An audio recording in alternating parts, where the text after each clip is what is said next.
Have you ever wondered what happens to reality when you stop believing the thoughts that constantly narrate your experience?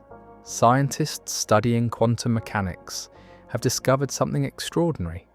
The very act of observation fundamentally changes what we observe. But here's what might surprise you even more. Your thoughts might be operating under a similar principle, creating the very reality you think you're simply experiencing. Tonight, we're going to explore how the deepest discoveries in physics might illuminate the most intimate workings of consciousness itself. Welcome to another gentle journey into the mysteries that surround us.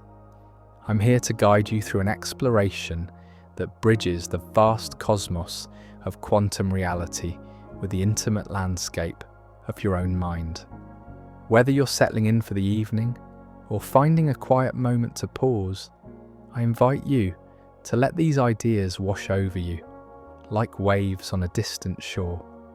As you listen tonight, notice how your attention moves between the concepts we'll explore and your own inner experience. There's no need to grasp everything immediately. Sometimes the most profound insights emerge not when we're trying to understand, but when we're simply allowing ourselves to wonder.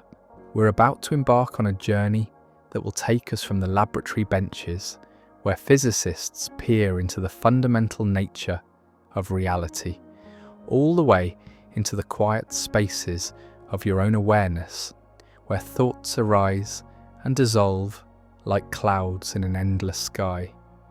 The connection between these two realms, the quantum and the contemplative, may be far more intimate than we've ever imagined. In the pristine laboratories of quantum physicists, something peculiar happens every time they attempt to study the building blocks of reality. When scientists fire electrons through a screen with two slits, those particles behave like waves, creating an interference pattern that suggests each electron somehow passes through both slits simultaneously. But here's where it becomes truly mysterious.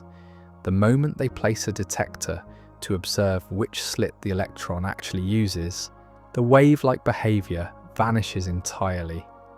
The electron suddenly behaves like a classical particle, choosing one path or the other. This phenomenon, known as the observer effect, suggests something revolutionary about the nature of reality itself. It's not simply that our measuring instruments are clumsy or intrusive. Rather, the very act of observation appears to collapse infinite possibilities into a single, definite outcome.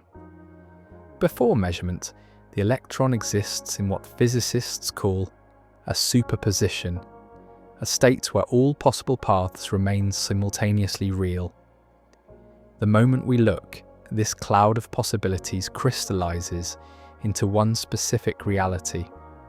Now you might wonder what this has to do with the thoughts flowing through your mind right now. Bear with me as we explore this connection, because what we discover might change how you relate to every thought that arises in your consciousness. Consider this: every moment of your waking life, your mind generates a constant stream of thoughts, observations, judgments, interpretations, stories about yourself and your world. Just as the quantum detector collapses wave functions into particles, could it be that your attention to these thoughts is collapsing infinite possibilities of experience into the single reality you call your life? Think about a moment when you woke up feeling neutral, perhaps even peaceful. Then a thought arose, maybe about something you needed to accomplish, someone you were worried about, or a problem you'd been carrying. Notice how that single thought seemed to shift your entire internal landscape. The peaceful morning dissolved, replaced by whatever emotional reality that thought carried with it. This isn't metaphysics. It's something you can observe directly in your own experience. The thought itself isn't the problem. It's your unconscious belief in that thought, your automatic identification with it, that seems to collapse the field of possibilities into one specific emotional and perceptual reality. In quantum mechanics, physicists describe something called wave function collapse. Before measurement, a quantum system exists in a superposition of all possible states. The wave function is a mathematical description of these possibilities, not of what is, but of what could be. When observation occurs, this mathematical cloud of potential suddenly becomes one definite outcome. Your thoughts might operate in a strikingly similar way. Before you believe a thought, before you identify with it or take it as truth, it exists in a kind of mental superposition. It's simply one of countless possible interpretations, one potential way of organizing your experience. But the moment you unconsciously believe it, something analogous to collapse occurs. That single interpretation becomes your reality. Let me offer you an example that might resonate. Imagine you're walking down a street and someone you know passes by without acknowledging you. In that initial moment, multiple interpretations exist simultaneously. They didn't see you. They were lost in thought. They're upset about something unrelated. They're intentionally ignoring you. They didn't recognize you from a distance. All of these possibilities coexist in a kind of mental superposition.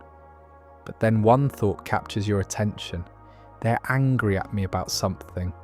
If you unconsciously believe this thought, if you collapse the superposition by identifying with this single interpretation, watch what happens to your reality. Your mood shifts, your body tenses, you begin searching your memory for what you might have done wrong. You might even start planning how to fix whatever imaginary problem you've now created. The fascinating thing is that this collapse happens so quickly, so automatically, that we rarely notice the moment of choice. We experience the thought and the emotional reality it creates as one seamless event. We don't recognize that there was a moment, brief but crucial, where we could have observed the thought without believing it, maintaining the superposition of possibilities. As you reflect on this idea, you might begin to notice how often this process occurs in your daily experience. How many times do you collapse infinite possibilities into a single, often limiting reality simply by unconsciously believing the first interpretation your mind offers? In contemplative traditions around the world, practitioners have discovered something remarkable. It's possible to observe thoughts without automatically believing them. This capacity to witness mental activity without immediate identification creates what we might call a conscious observer effect, but one that maintains superposition rather than collapsing it.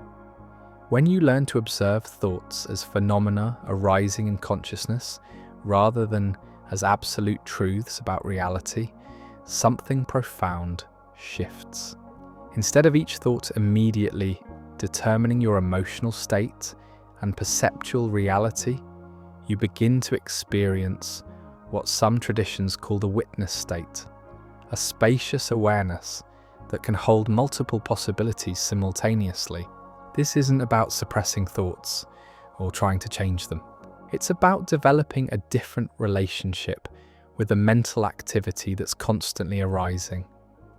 Just as quantum physicists can study wave functions mathematically without immediately collapsing them through measurement, you can learn to study your thoughts contemplatively without immediately collapsing your experiential possibilities through belief. Consider how this might transform that earlier example. You're walking down the street, someone passes without acknowledging you, and the thought arises, they're angry at me. But this time, instead of automatically believing this interpretation, you notice it as simply one thought among many possibilities. You might even become curious. Isn't it interesting how my mind immediately jumped to that conclusion? What other explanations might there be? In this state of conscious observation, the superposition of possibilities remains intact. You're not denying the thought or fighting against it. You're simply not collapsing the infinite field of potential interpretations into that single, often painful reality. Research in neuroscience is beginning to illuminate the mechanisms behind this shift. When we practice observing thoughts without immediately identifying with them, we're actually strengthening neural pathways associated with what researchers call metacognition, the ability to think about thinking.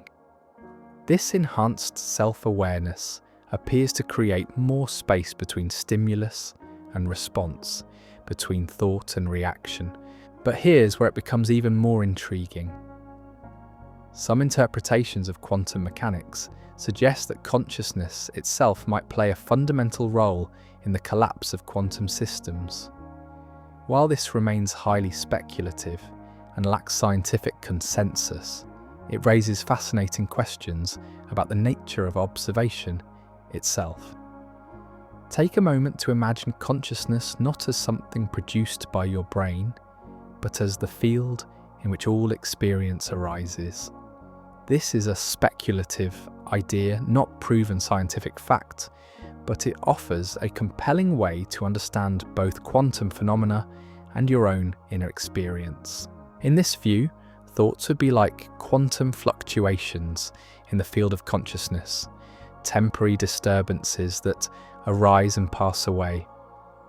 Most of the time, we unconsciously collapse these fluctuations into fixed realities through our automatic belief and identification.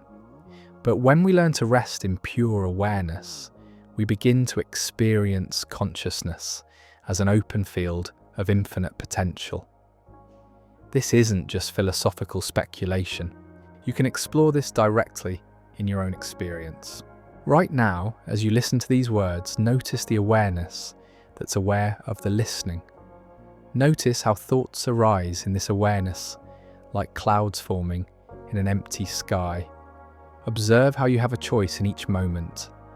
You can either identify with the thoughts, collapsing the field into their particular reality, or you can rest in the awareness itself, maintaining the open space of possibility. When you rest in this awareness, something remarkable happens. The constant mental commentary that usually narrates your experience begins to quiet. The automatic collapse from possibility into fixed interpretation slows down.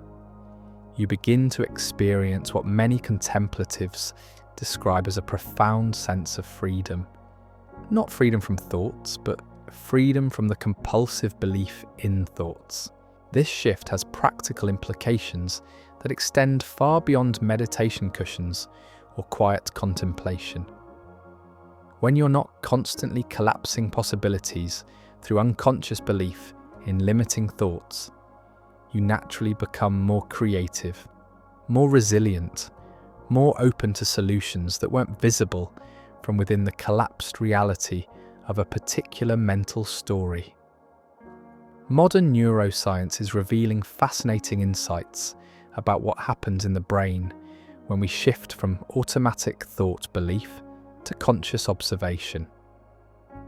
When researchers study the brains of experienced meditators, they discover increased activity in regions associated with attention and decreased activity in what's called the default mode network, the brain regions that generate our constant internal narrative. This default mode network appears to be intimately connected with what we experience as the thinking mind.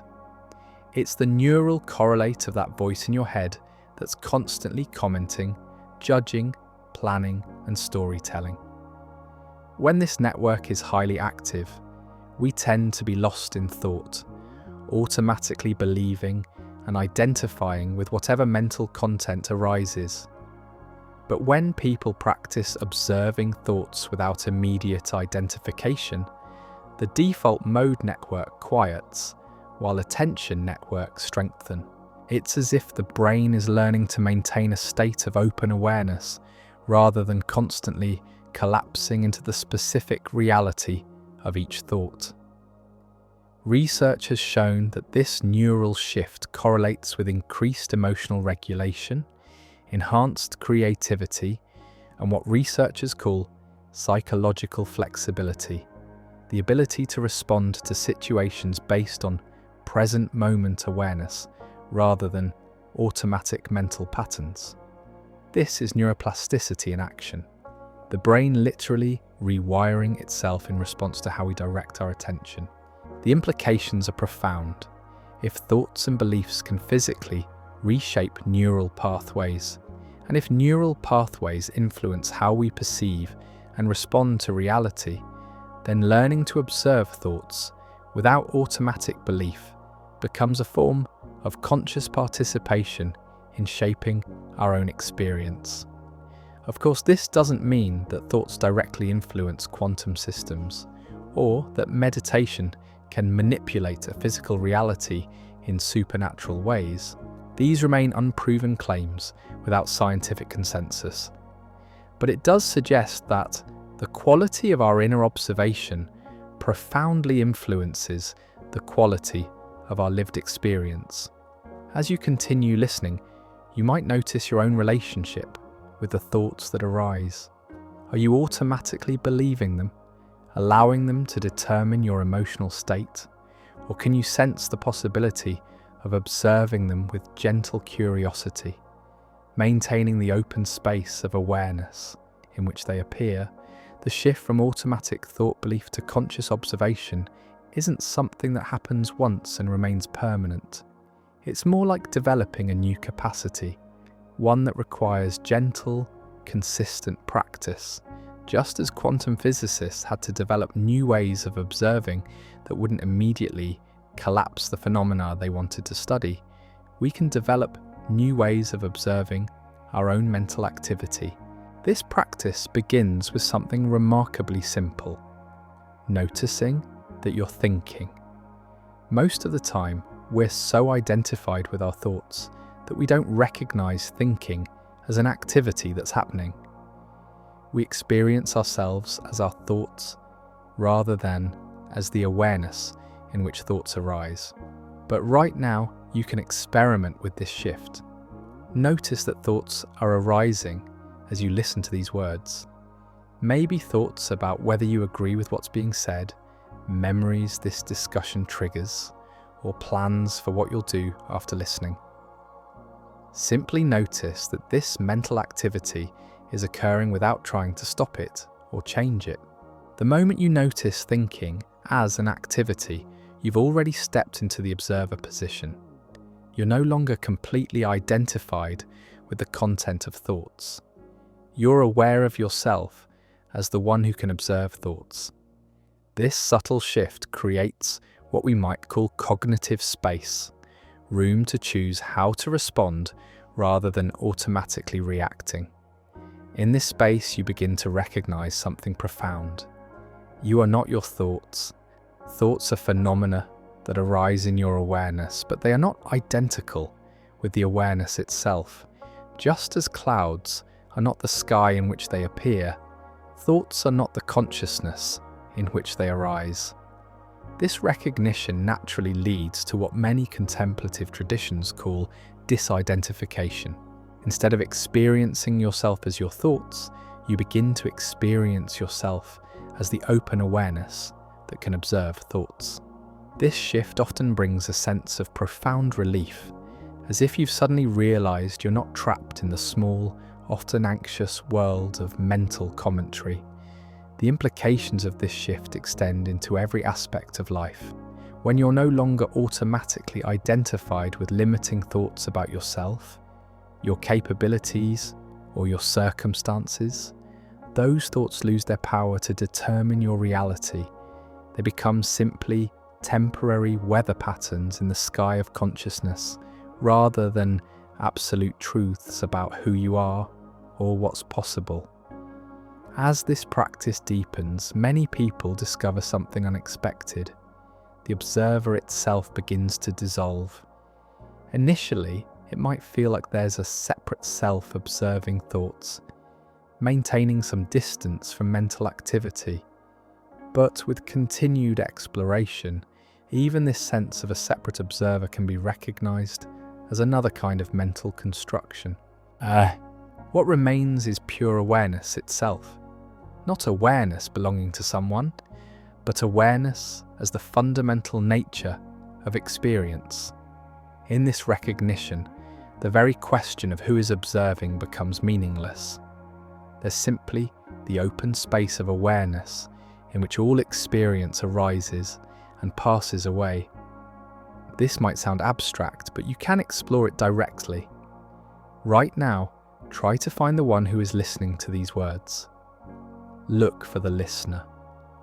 What you'll likely discover is that you can find thoughts about listening, sensations of listening, but you cannot actually locate a separate entity doing the listening.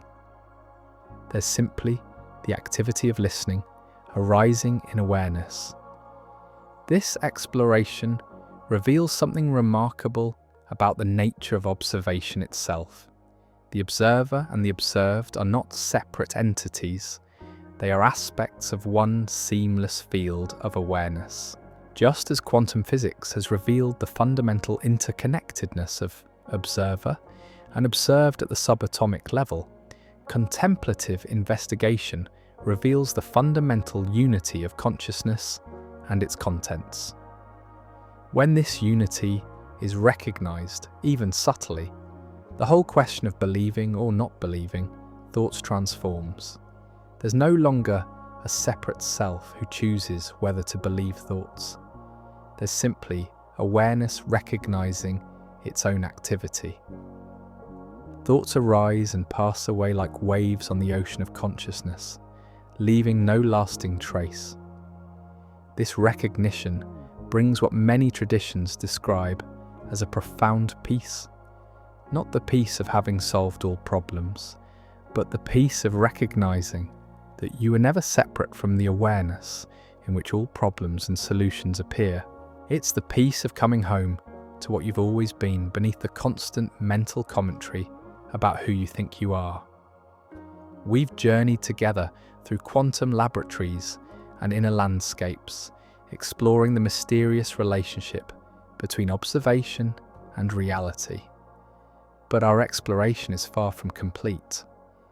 In the next part of our journey, we'll dive deeper into how this understanding can transform not just your relationship with thoughts, but your entire experience of being alive in this mysterious universe.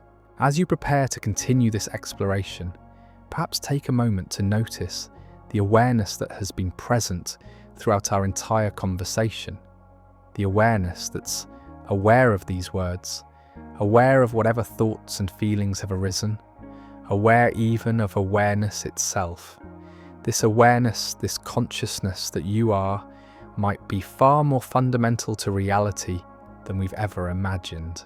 And if you're curious about how consciousness might be communicating with you through the mysterious language of dreams, you might find fascinating insights in our exploration of quantum dreams, the secret code your brain uses to communicate with you. The secret code your brain uses to communicate with you. What if your everyday experiences were actually experiments in consciousness, each moment offering you the chance to observe how reality shifts based on the quality of your attention? This isn't metaphysical speculation, it's something you can investigate directly in the laboratory of your own life. Consider how different your morning feels when you wake up and immediately check your phone, allowing the stream of notifications to collapse your awareness into a series of reactive thoughts and emotions. Compare this to a morning when you first notice the quality of light, the sensation of breathing, the simple fact of being aware before any mental commentary begins. The external circumstances might be identical, yet the reality you inhabit feels entirely different. This demonstrates what we might call the practical observer effect. Your style of attention, whether scattered and reactive or centered and aware, seems to influence not just how you perceive reality, but the very texture of the reality you experience. When attention is fragmented, caught up in the automatic believing of every thought that arises, life feels chaotic and overwhelming. When attention rests in awareness itself, the same circumstances often reveal hidden possibilities and natural solutions. You can explore this directly.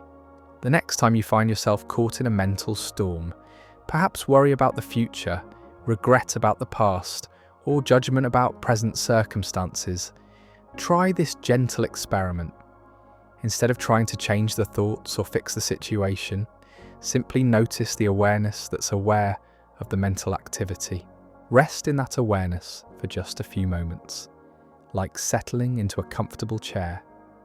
Notice what happens. Often the urgent quality of the thoughts begins to soften. The story that seemed so compelling and absolute reveals itself as just one possible interpretation among many.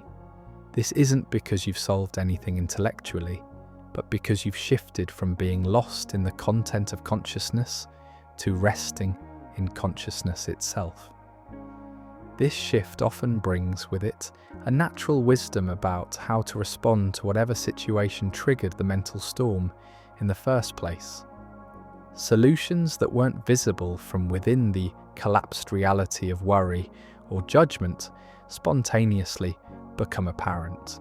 It's as if stepping back into the observer position restores access to the full spectrum of possibilities.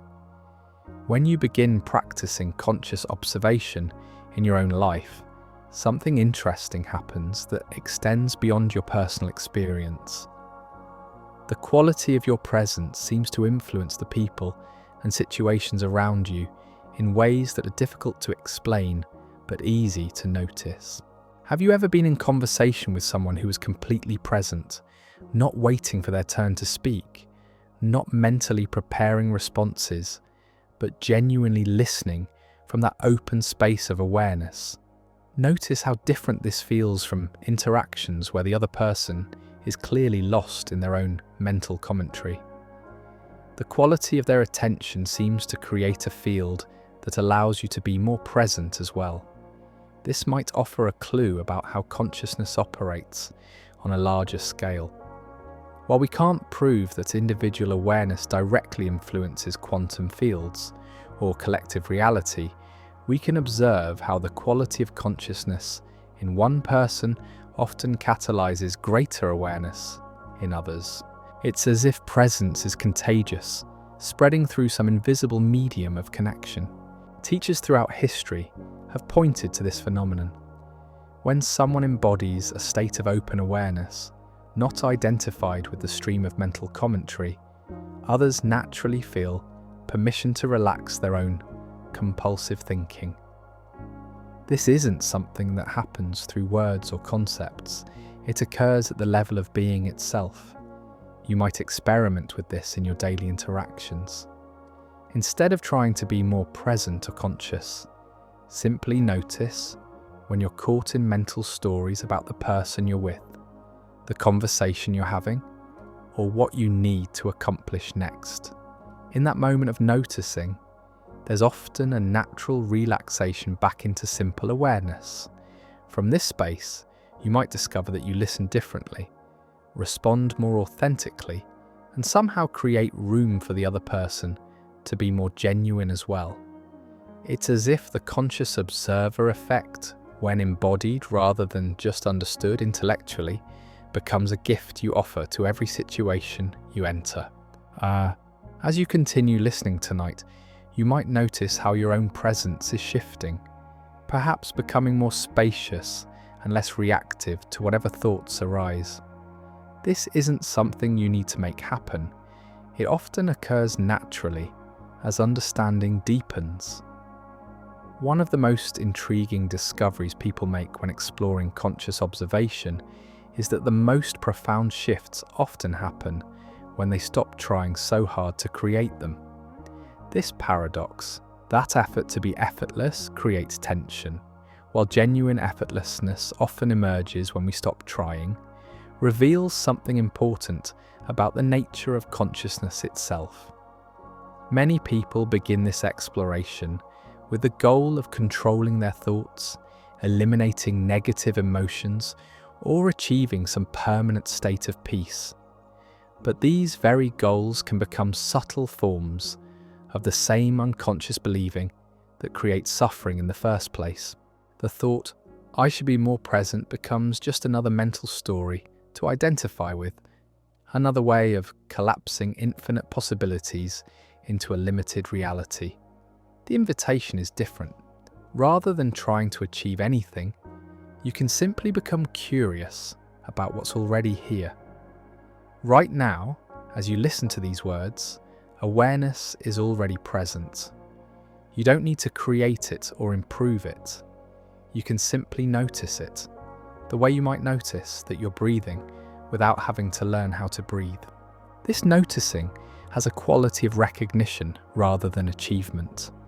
It's like suddenly seeing that you're standing in a beautiful garden that was there all along, rather than having to build the garden through spiritual effort. The peace, the spaciousness, the freedom from compulsive believing, these aren't states you attain. They're your natural condition when you're not unconsciously creating their opposites. This recognition often comes with profound relief. The exhausting project of trying to fix yourself, improve your consciousness, or achieve enlightenment reveals itself as unnecessary. You were never broken in the first place.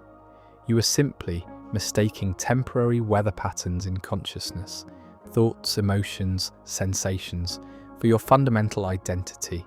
When this becomes clear, not just intellectually, but as a felt recognition, the whole enterprise of spiritual seeking often transforms. Instead of trying to get somewhere else, you begin to appreciate where you already are. Instead of trying to become someone better, you recognize the awareness that you've always been.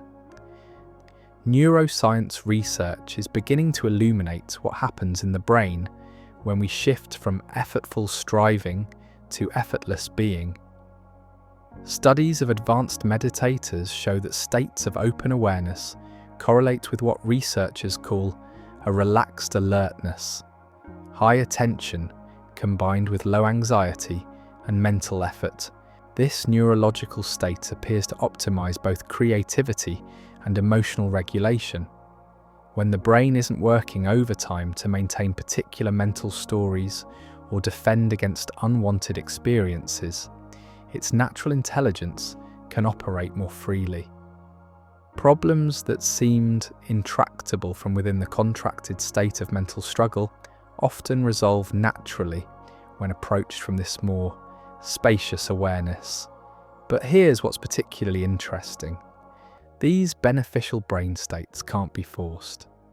The harder someone tries to achieve relaxed alertness, the more elusive it becomes. It's only when there's a genuine letting go of the effort to attain anything that these optimal states naturally emerge. This might explain why many contemplative traditions emphasize non-doing or effortless effort. They're not advocating for passivity or spiritual laziness. They're pointing to a way of being that allows consciousness to operate according to its natural intelligence rather than according to the often confused agendas of the thinking mind. You can explore this directly in small ways throughout your day. Notice the difference between forcing yourself to be patient when you're stuck in traffic versus genuinely accepting the situation and allowing patience to emerge naturally. Observe how differently your body feels when you're trying to relax versus when relaxation happens spontaneously. These micro-experiments can reveal something profound about the nature of well-being itself. Most of the qualities we seek, peace, joy, love, clarity, can't be manufactured through effort. They're more like the sun, always shining behind the clouds of mental weather. When the clouds naturally part, the sun is revealed to have been there all along. As this understanding deepens, many people notice that their relationship with challenging experiences begins to transform in unexpected ways.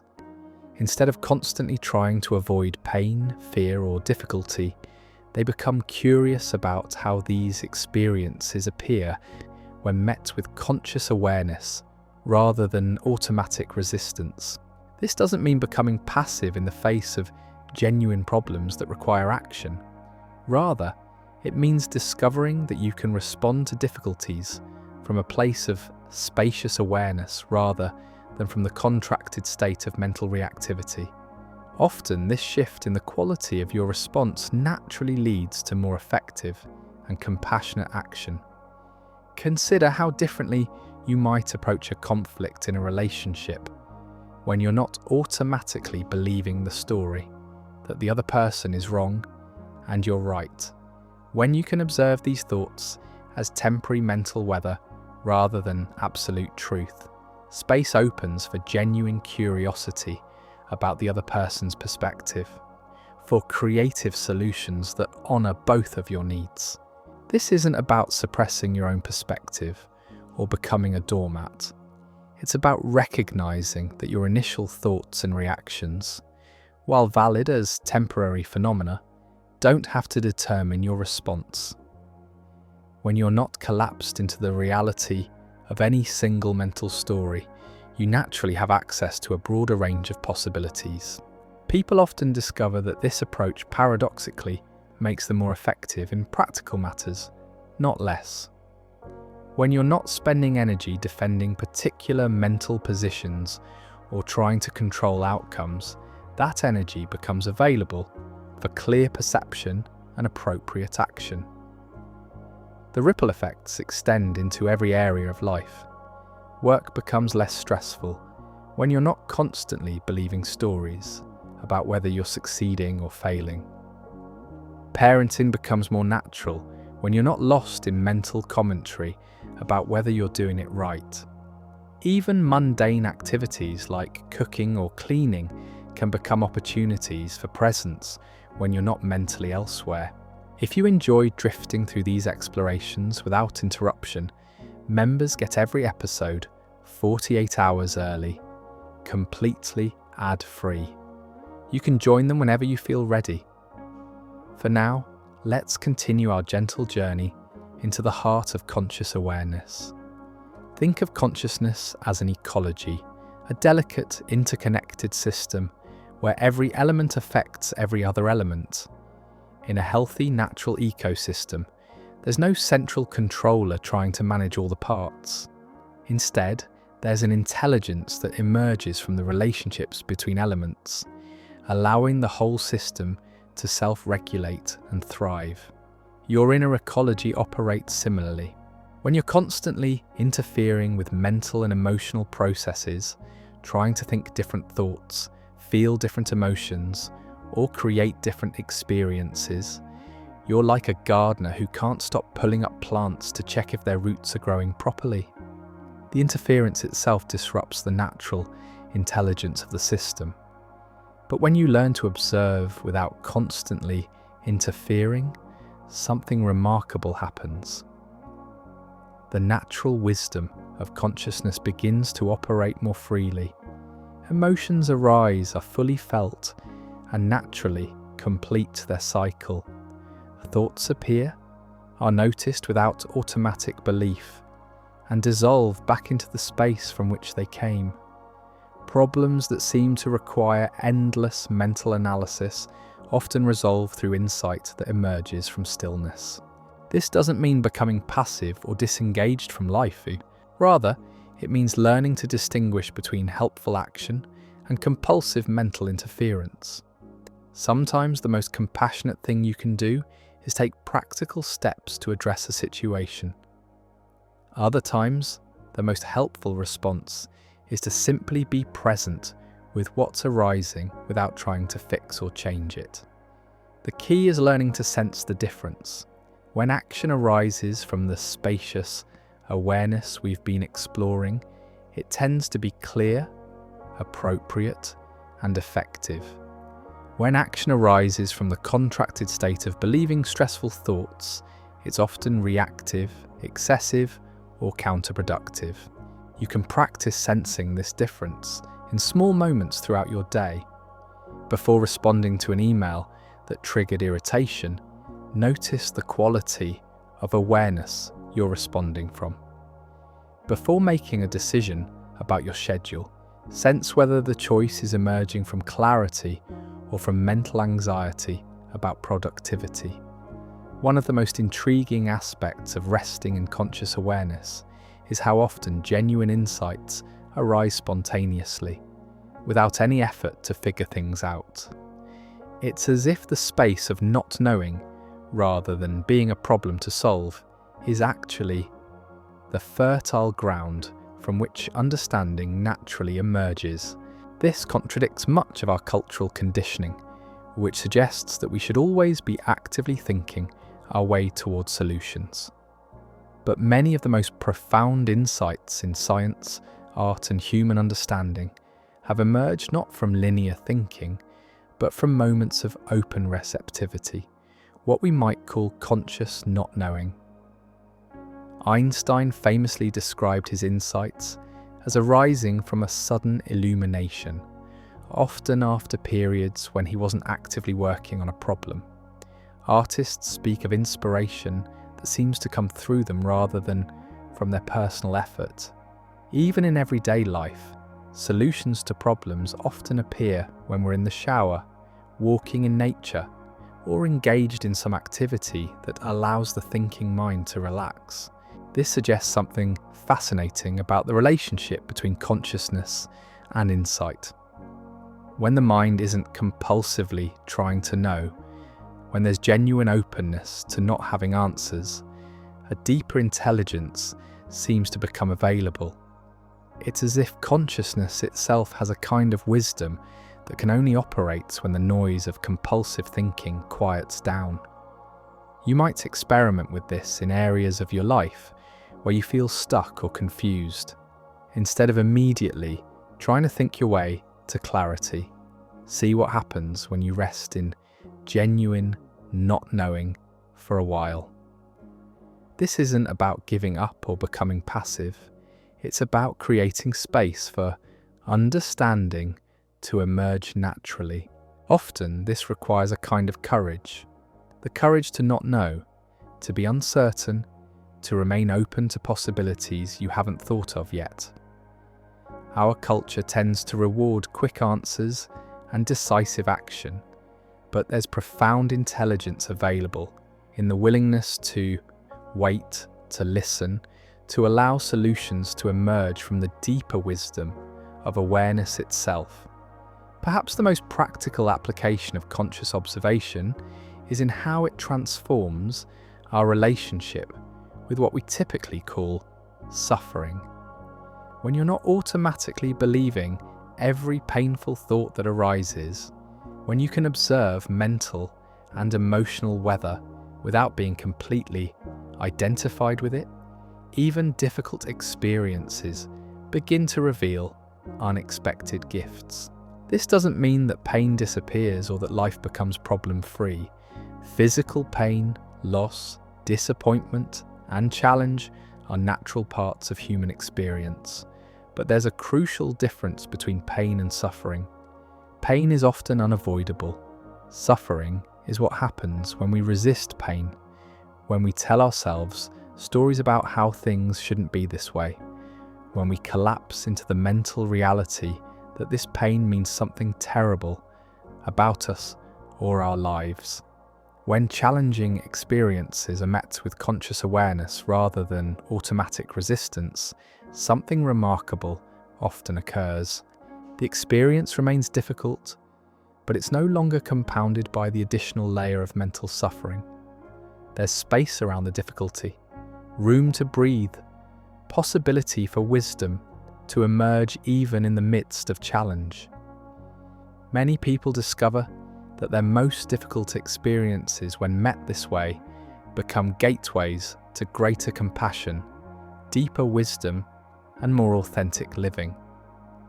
This isn't because they seek out suffering or romanticize pain, but because they learn to meet whatever arises with the same open awareness, whether it's pleasant or unpleasant. This capacity develops gradually through practice.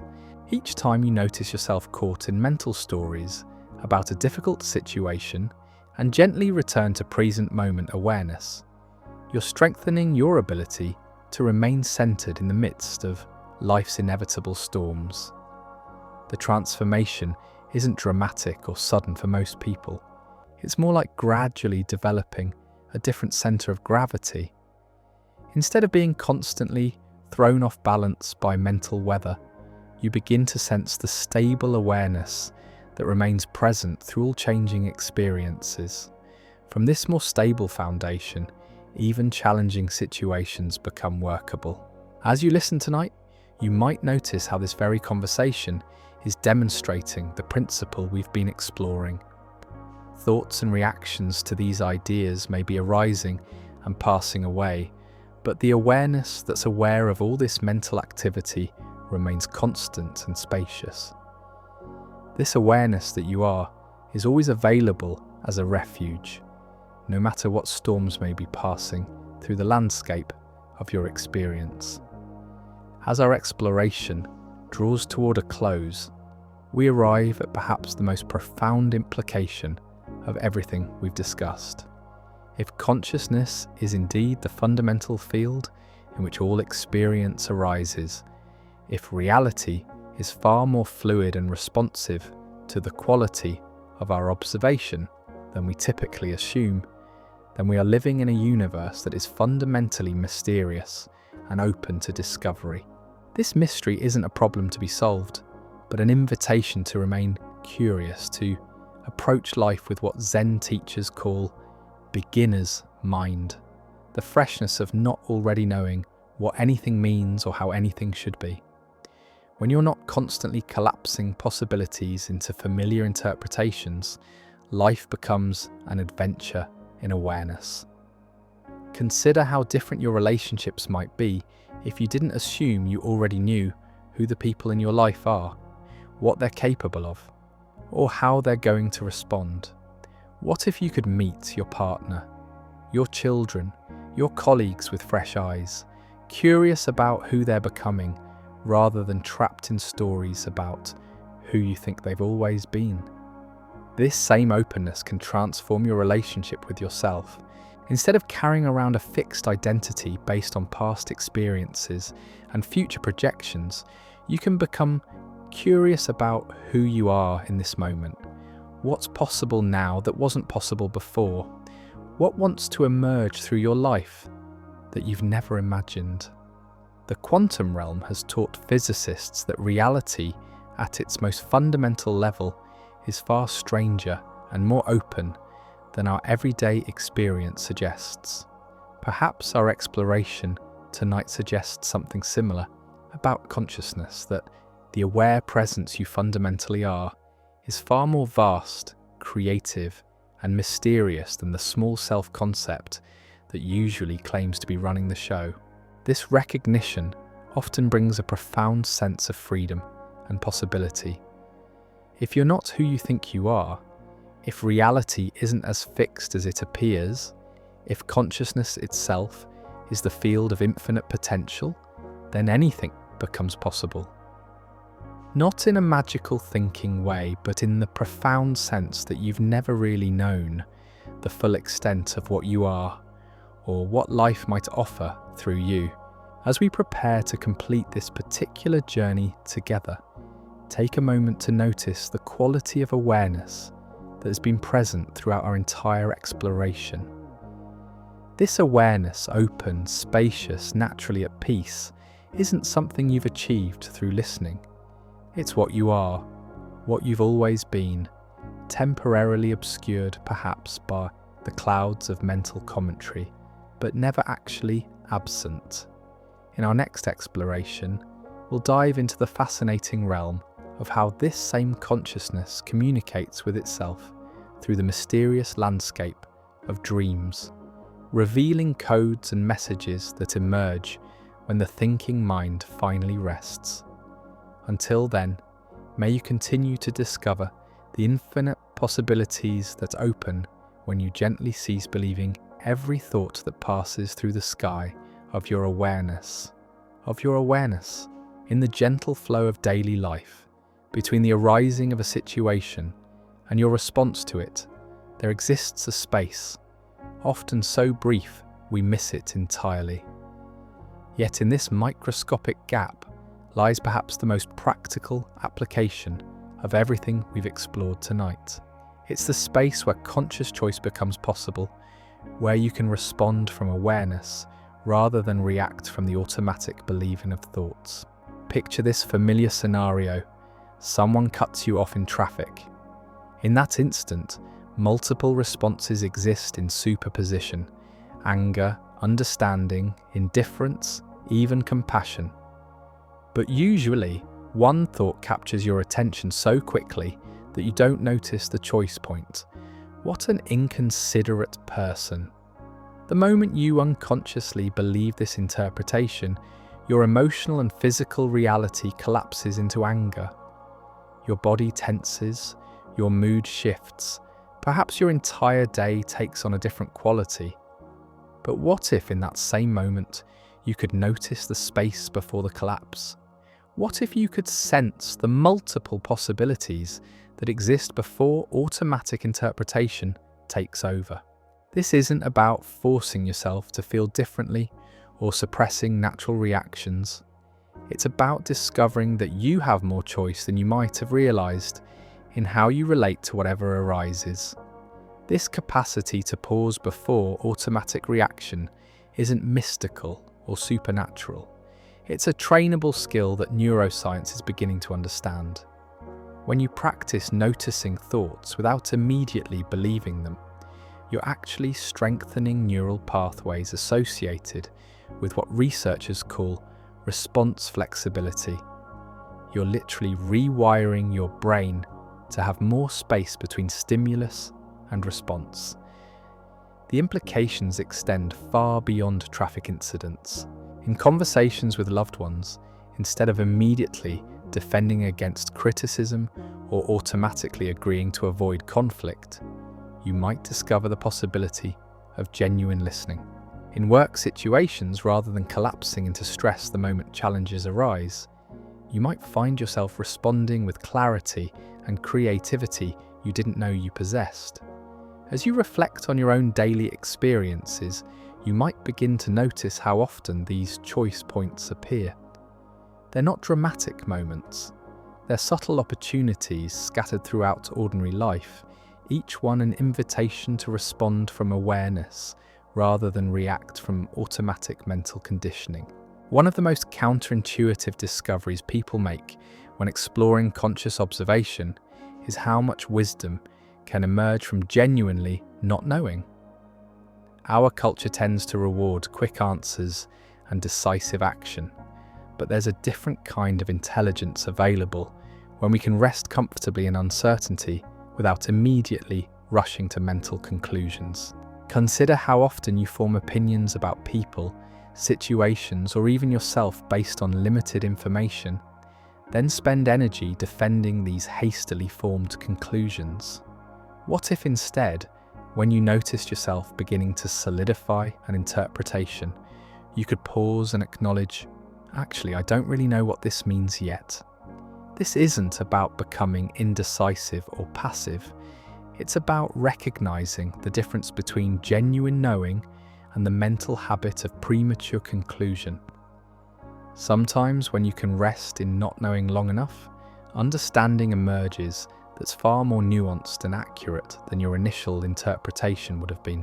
In relationships, this might mean staying curious about your partner's behavior rather than immediately assuming you know why they're acting a certain way. In creative endeavors, it might mean allowing projects to unfold organically rather than forcing them into preconceived shapes. In problem solving, it might mean creating space for solutions you haven't thought of yet, rather than immediately implementing the first idea that comes to mind. The practice of conscious not knowing requires a particular kind of courage, the courage to be uncertain, to appear uninformed, to resist the social pressure to have immediate opinions about everything. But this courage often opens doorways to understanding that remain closed when we're rushing to mental certainty. Research in creative problem solving supports this intuition. Studies show that breakthrough insights often emerge not during active thinking, but during periods of relaxed attention, what researchers call the incubation period. When the mind isn't working overtime to force solutions, the brain's natural intelligence can make connections that weren't apparent during focused analysis. You might experiment with this in small ways throughout your week. When someone asks your opinion about something complex, notice the impulse to immediately provide an answer. See what happens if you pause and genuinely consider whether you actually know enough to have a useful perspective. Often, this honest acknowledgement of uncertainty creates space for much more meaningful conversation. When you begin to embody the principles we've been exploring, observing thoughts without automatic belief, responding from awareness rather than reacting from mental conditioning, something remarkable often happens in your relationships with others. It's as if your presence begins to create a field that naturally invites others to be more authentic and present themselves. This isn't something you do deliberately or manipulately. Rather, when you're not constantly lost in mental stories about the people you're interacting with, when you're not projecting past experiences onto present moments, others seem to sense this spaciousness and respond to it. It's similar to how being around someone who's genuinely relaxed can help you relax, or how being with someone who's truly listening can help you feel heard in ways you didn't expect. Think about the people in your life who have this quality, individuals who seem to see you freshly each time you meet them, who don't relate to you as if you're the same person you were 5 years ago or even yesterday. Notice how different you feel in their presence, how you might discover aspects of yourself that remain hidden in relationships where you're viewed through the lens of fixed expectations. This same quality of fresh perception can transform how you experience your family members, colleagues, even strangers you encounter throughout your day. Instead of seeing them through the filter of accumulated judgments and assumptions, you can practice meeting them as they are in this moment, curious about who they're becoming rather than trapped in stories about who you think they've always been. The shift is often subtle but profound. Conversations become more genuine because you're actually listening rather than preparing your response. Conflicts become more workable because you're responding to what's actually happening rather than defending against interpretations of what you think is happening. Even casual interactions carry more warmth because you're present with the person in front of you rather than lost in mental commentary about them. Research in social psychology suggests that our expectations about others powerfully influence how they behave with us. When we approach people with genuine openness rather than fixed assumptions, we often discover capacities in them that weren't apparent when we were viewing them through the lens of our preconceptions. This isn't wishful thinking, it's a practical application of consciousness affecting experience. As you move through your day, you might experiment with this quality of fresh perception.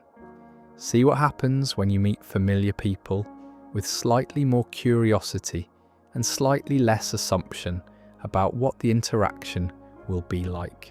Here's one of the most intriguing paradoxes people encounter when exploring conscious observation.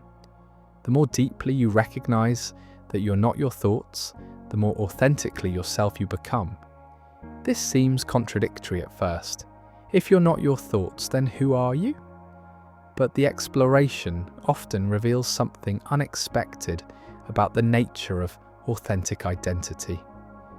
When you're constantly identified with mental commentary, believing every thought about yourself, automatically accepting whatever story your mind tells about your capabilities, worth, or limitations, you're actually living a kind of second-hand existence. You're relating to yourself through the filter of mental interpretation rather than experiencing yourself directly. But when you learn to observe thoughts without automatic identification, space opens for your natural qualities to express themselves more freely. Creativity that was suppressed by thoughts about not being artistic enough begins to emerge. Compassion that was blocked by mental stories about self-protection starts to flow naturally. Intelligence that was clouded by anxious thinking becomes available for clear perception and appropriate action. This isn't about improving yourself or becoming a better person. It's more like removing obstacles to what you naturally are. Many people discover that their most authentic qualities were never actually absent. They were simply obscured by the mental commentary they were unconsciously believing about themselves. The process is often gentle and gradual.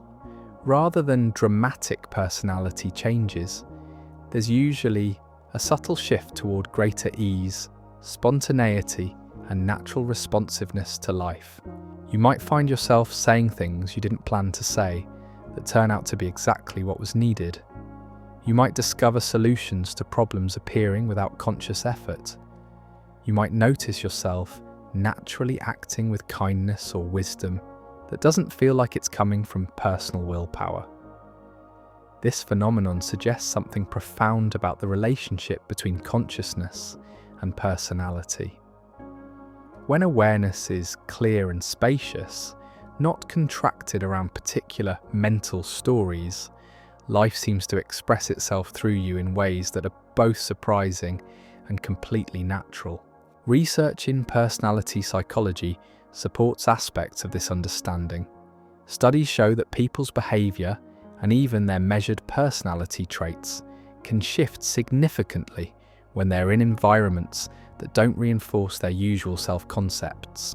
This suggests that much of what we consider fixed personality is actually conditioned response patterns that can change when the underlying mental framework shifts. As you continue exploring these ideas in your daily life, you might notice moments when your natural responsiveness emerges spontaneously, surprising you with its appropriateness and wisdom. These moments offer glimpses of what becomes possible when you're not constantly filtering life through the narrow lens of mental self-concept. What we've been exploring together represents a quiet revolution in how human consciousness understands itself. Not a revolution that requires protests or political change, but an intimate transformation in the most fundamental aspect of experience: how you relate to the content of your own awareness. Throughout history, periods of expanded human understanding have often begun with individuals who discovered new ways of perceiving reality. The shift from believing the Earth was the center of the universe to recognizing our planet as part of a vast cosmos began with astronomers who looked through telescopes with fresh eyes. The quantum revolution in physics began with scientists who were willing to question fundamental assumptions about the nature of matter and energy. Perhaps we're at the beginning of a similar shift in understanding consciousness itself.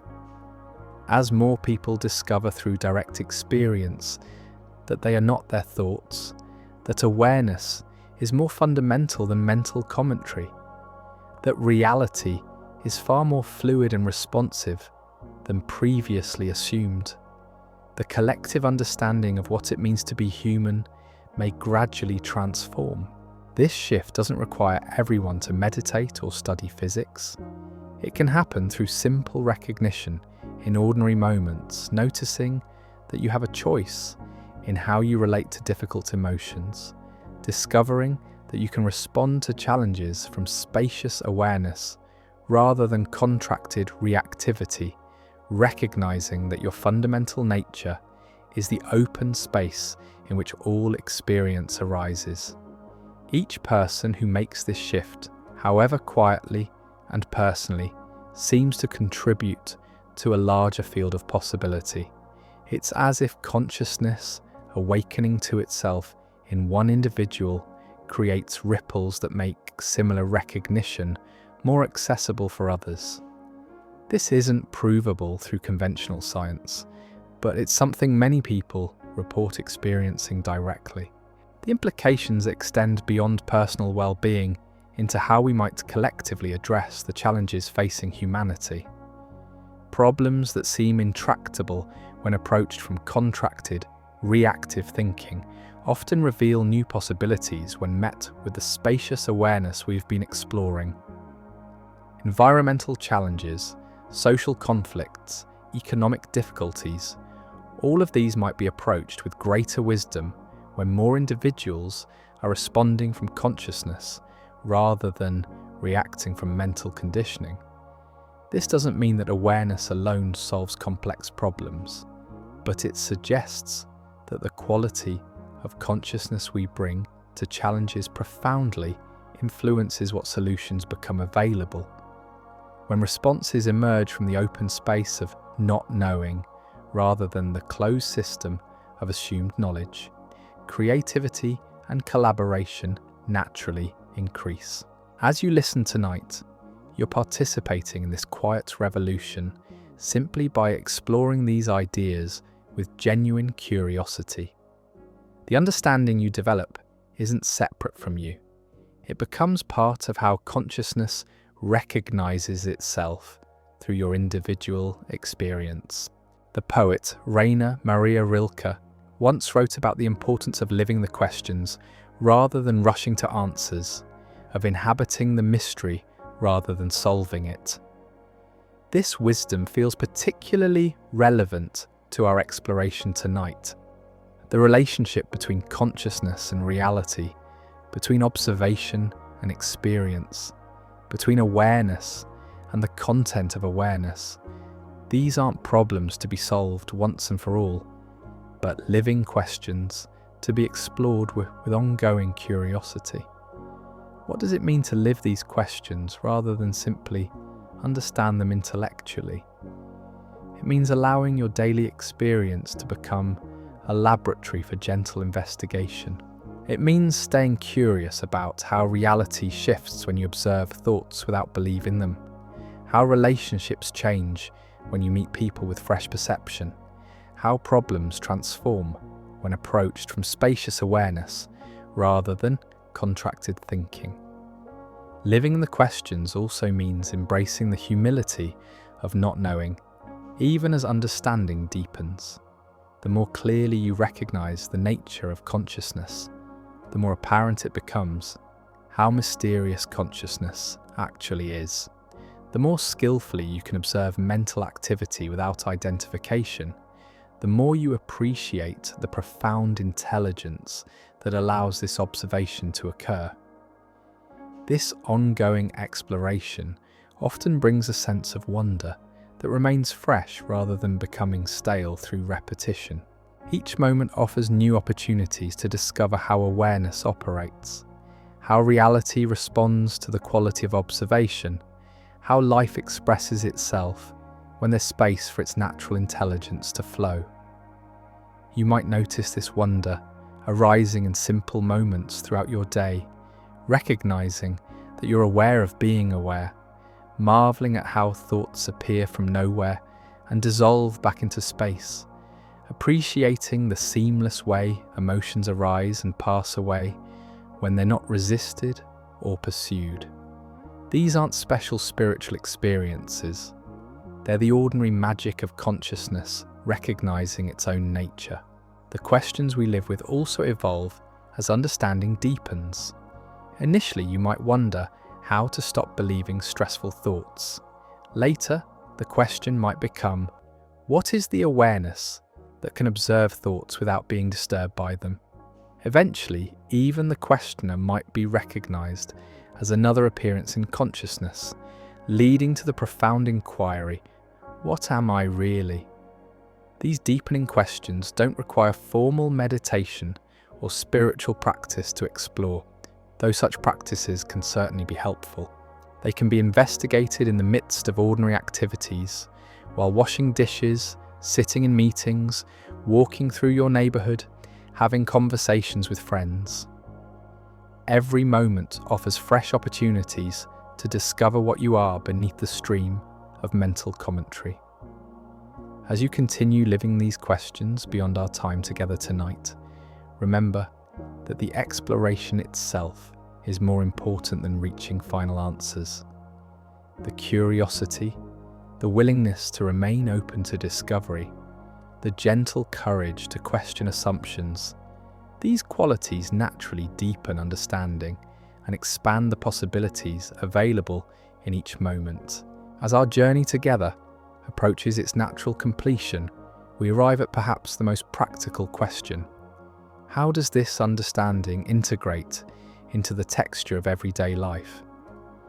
How do these insights about consciousness and observation transform from interesting ideas into lived wisdom that influences how you move through your days? The integration often happens gradually and organically, not through forcing new behaviors or trying to maintain particular states of awareness. Instead, it's more like a gentle shift in your center of gravity. Situations that once triggered automatic reactions begin to offer choice points where you can respond from awareness. Relationships that were constrained by fixed expectations start to reveal new possibilities as you meet people with fresher perception.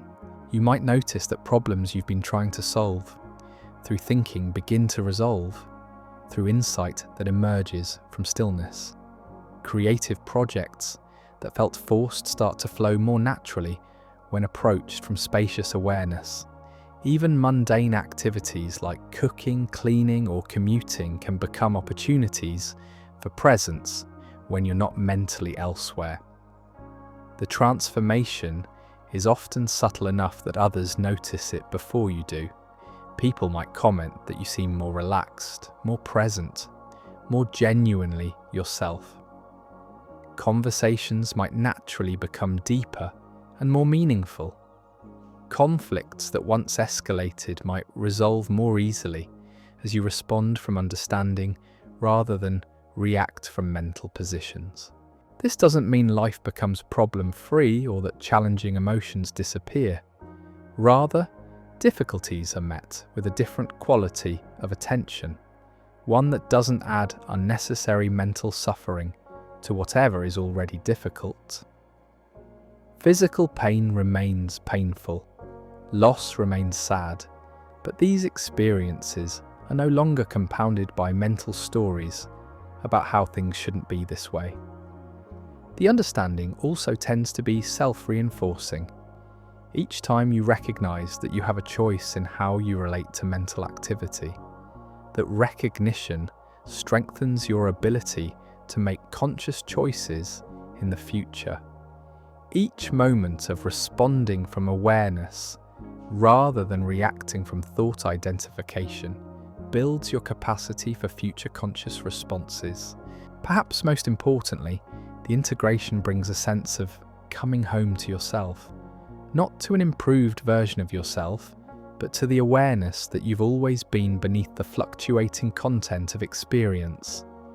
This homecoming often carries with it a natural compassion for others who are still lost in mental suffering, not because you're now superior, but because you remember how convincing that suffering felt when you were identified with it.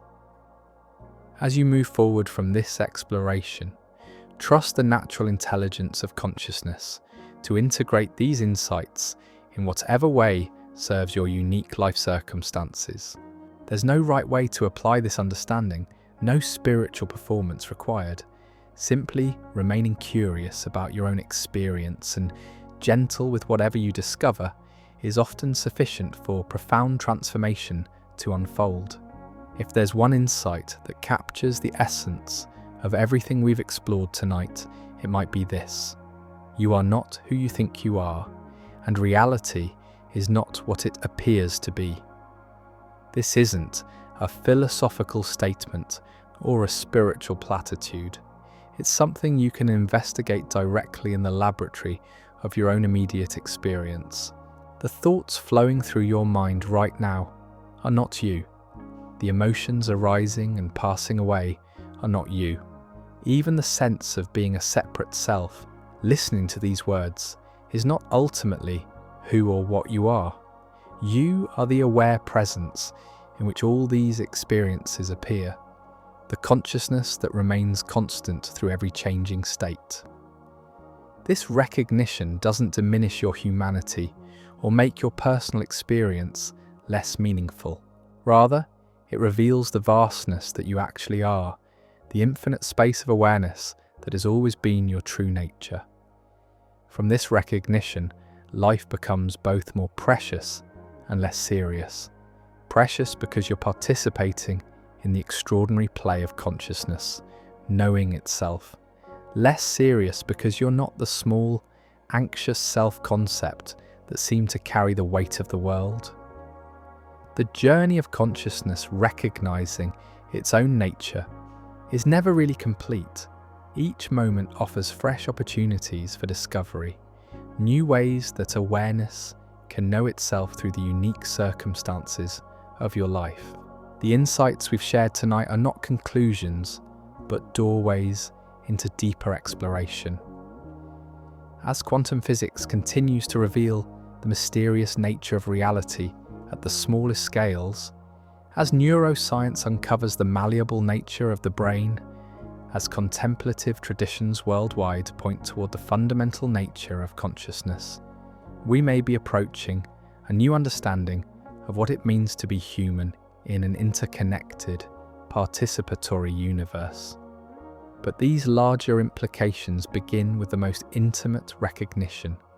The awareness reading these words right now is not separate from the awareness that permeates all existence.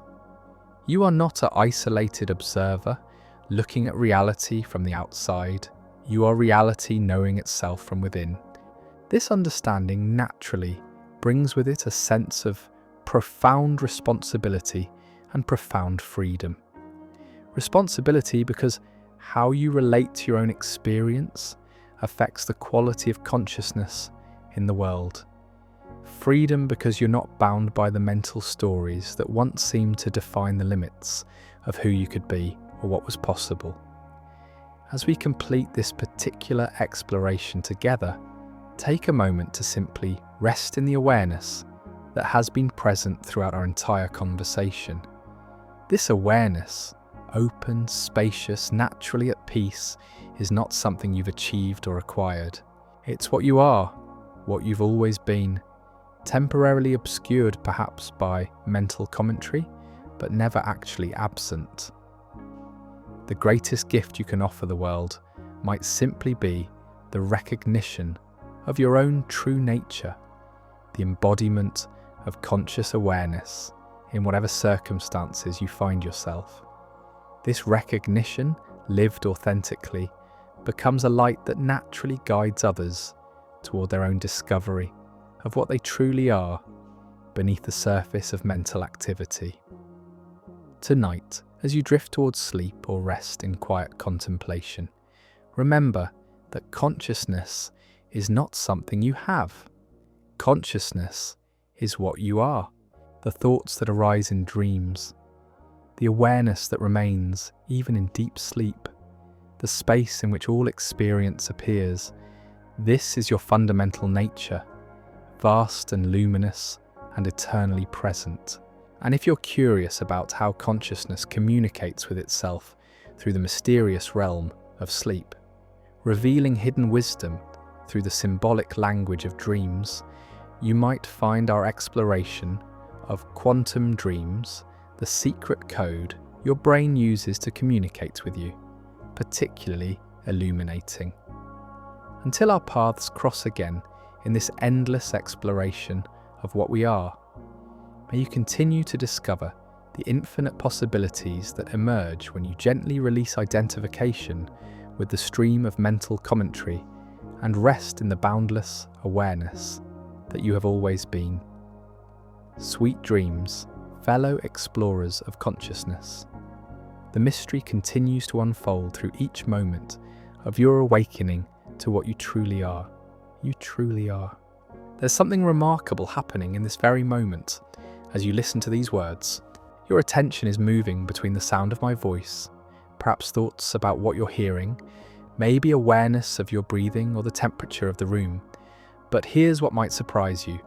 The quality of your attention right now could be demonstrating the same fundamental principle that quantum physicists discovered when they realized that the act of observation changes what they observe.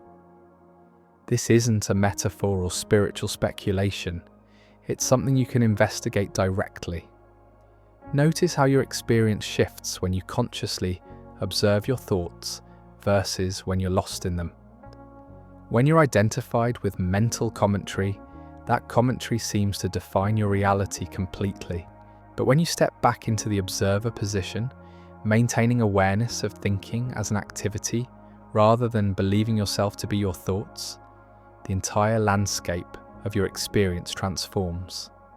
This shift demonstrates what we might call the consciousness observer effect, not proven by quantum mechanics, but observable through direct investigation of your own awareness. Just as quantum particles seem to exist in multiple states until measured, your experience seems to hold multiple possibilities until you collapse them through the quality of attention you bring to each moment. Take a moment now to notice this directly. As you listen, thoughts are arising, perhaps reactions to these ideas, memories they trigger, or plans for later. Instead of immediately identifying with these thoughts, see if you can observe them the way a scientist might observe data. What happens to your sense of who you are when thoughts become objects of awareness, rather than the subject having the experience?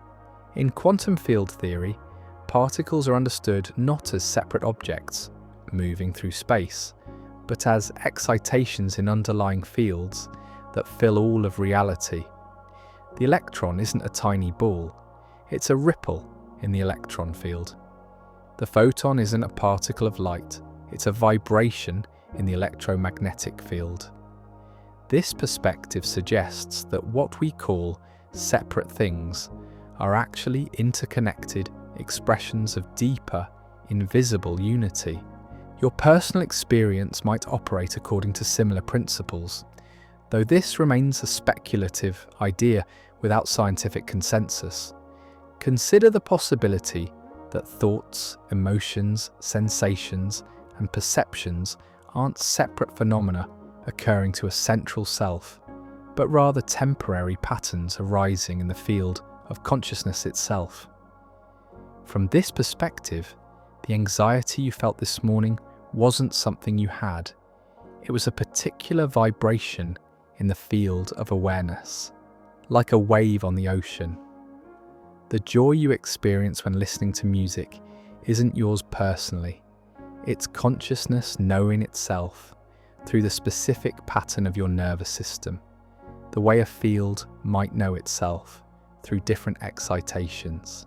This isn't proven science, but it offers a compelling way to understand why practices that cultivate spacious awareness tend to transform our relationship with difficult experiences.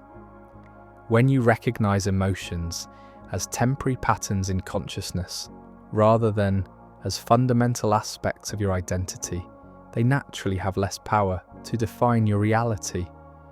You might experiment with this perspective in small moments throughout your day.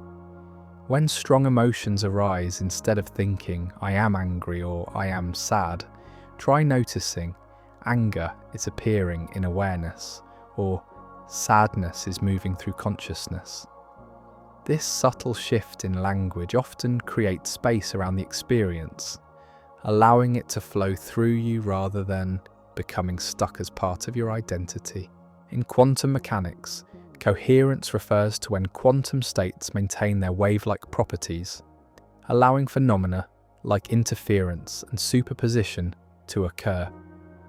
When coherence is lost through interaction with the environment, a process called decoherence, quantum systems begin behaving more like classical objects, losing their mysterious properties. Some speculative theories lacking scientific consensus suggest that consciousness might operate according to similar principles of coherence and decoherence. When your mind is scattered across multiple concerns, constantly switching between past regrets and future anxieties, it's like a quantum system that's lost coherence through environmental noise. But when attention becomes unified and present, there might be something analogous to quantum coherence happening in consciousness itself. This metaphorical coherence often correlates with states that people describe as flow, presence, or deep meditation. Moments when the usual fragmentation of attention gives way to unified awareness. In these states, creativity flows more easily, emotional reactivity decreases, and insights often emerge spontaneously without effort. Research in neuroscience supports aspects of this understanding, though not its quantum implications. Studies show that when the brain's activity becomes more coherent, when different regions synchronize their electrical patterns, people report enhanced well-being, clearer thinking, and greater emotional stability. This neural coherence appears to be trainable through practices that cultivate sustained attention. As you notice your own attention right now, you might sense this quality of coherence directly. When you're fully present with these words, not mentally elsewhere, there's often a sense of unity in your experience. Thoughts, perceptions, and awareness seem to flow together seamlessly rather than competing for your attention. This unified state isn't something you achieve through effort. It's more like allowing the natural coherence of consciousness to express itself when it's not being disrupted by mental fragmentation. Just as quantum coherence is the natural state of isolated quantum systems, present moment awareness might be the natural state of consciousness when it's not being scattered by compulsive thinking. Werner Heisenberg's uncertainty principle reveals that in quantum mechanics, you cannot simultaneously know both the position and momentum of a particle with perfect precision. The more accurately you measure one property, the less precisely you can know the other. This isn't due to imperfect instruments, it's a fundamental feature of quantum reality. A similar principle might apply to self-knowledge, though this remains a metaphorical rather than scientific connection. The more precisely you try to define who you are, through personality tests, self-analysis, or fixed identity concepts, the less clearly you might perceive the dynamic, ever-changing nature of your actual experience. Conversely, when you remain open to the uncertainty of not knowing exactly who you are, you often discover greater fluidity and possibility in how you respond to life. This uncertainty isn't a problem to be solved, but a feature that allows for growth and change. If you knew exactly who you were with scientific precision, you'd be locked into that identity. The uncertainty about your essential nature is what makes transformation possible. Many people discover this through direct experience. The more rigidly they hold concepts about their capabilities, their limitations, or their personality traits, the more constrained their experience becomes. But when they can rest in genuine not knowing about who they are, space opens for qualities and possibilities they never expected. You might notice this in conversations with others. When you approach someone with fixed assumptions about who they are, based on past interactions or reputation, the conversation often confirms those assumptions. But when you can meet them with genuine curiosity about who they're becoming in this moment, you often discover aspects of them that weren't apparent when you were viewing them through the lens of certainty. The practice isn't about becoming indecisive or losing all sense of self. Rather, it's about holding identity lightly enough that you remain available to discover new dimensions of your own nature.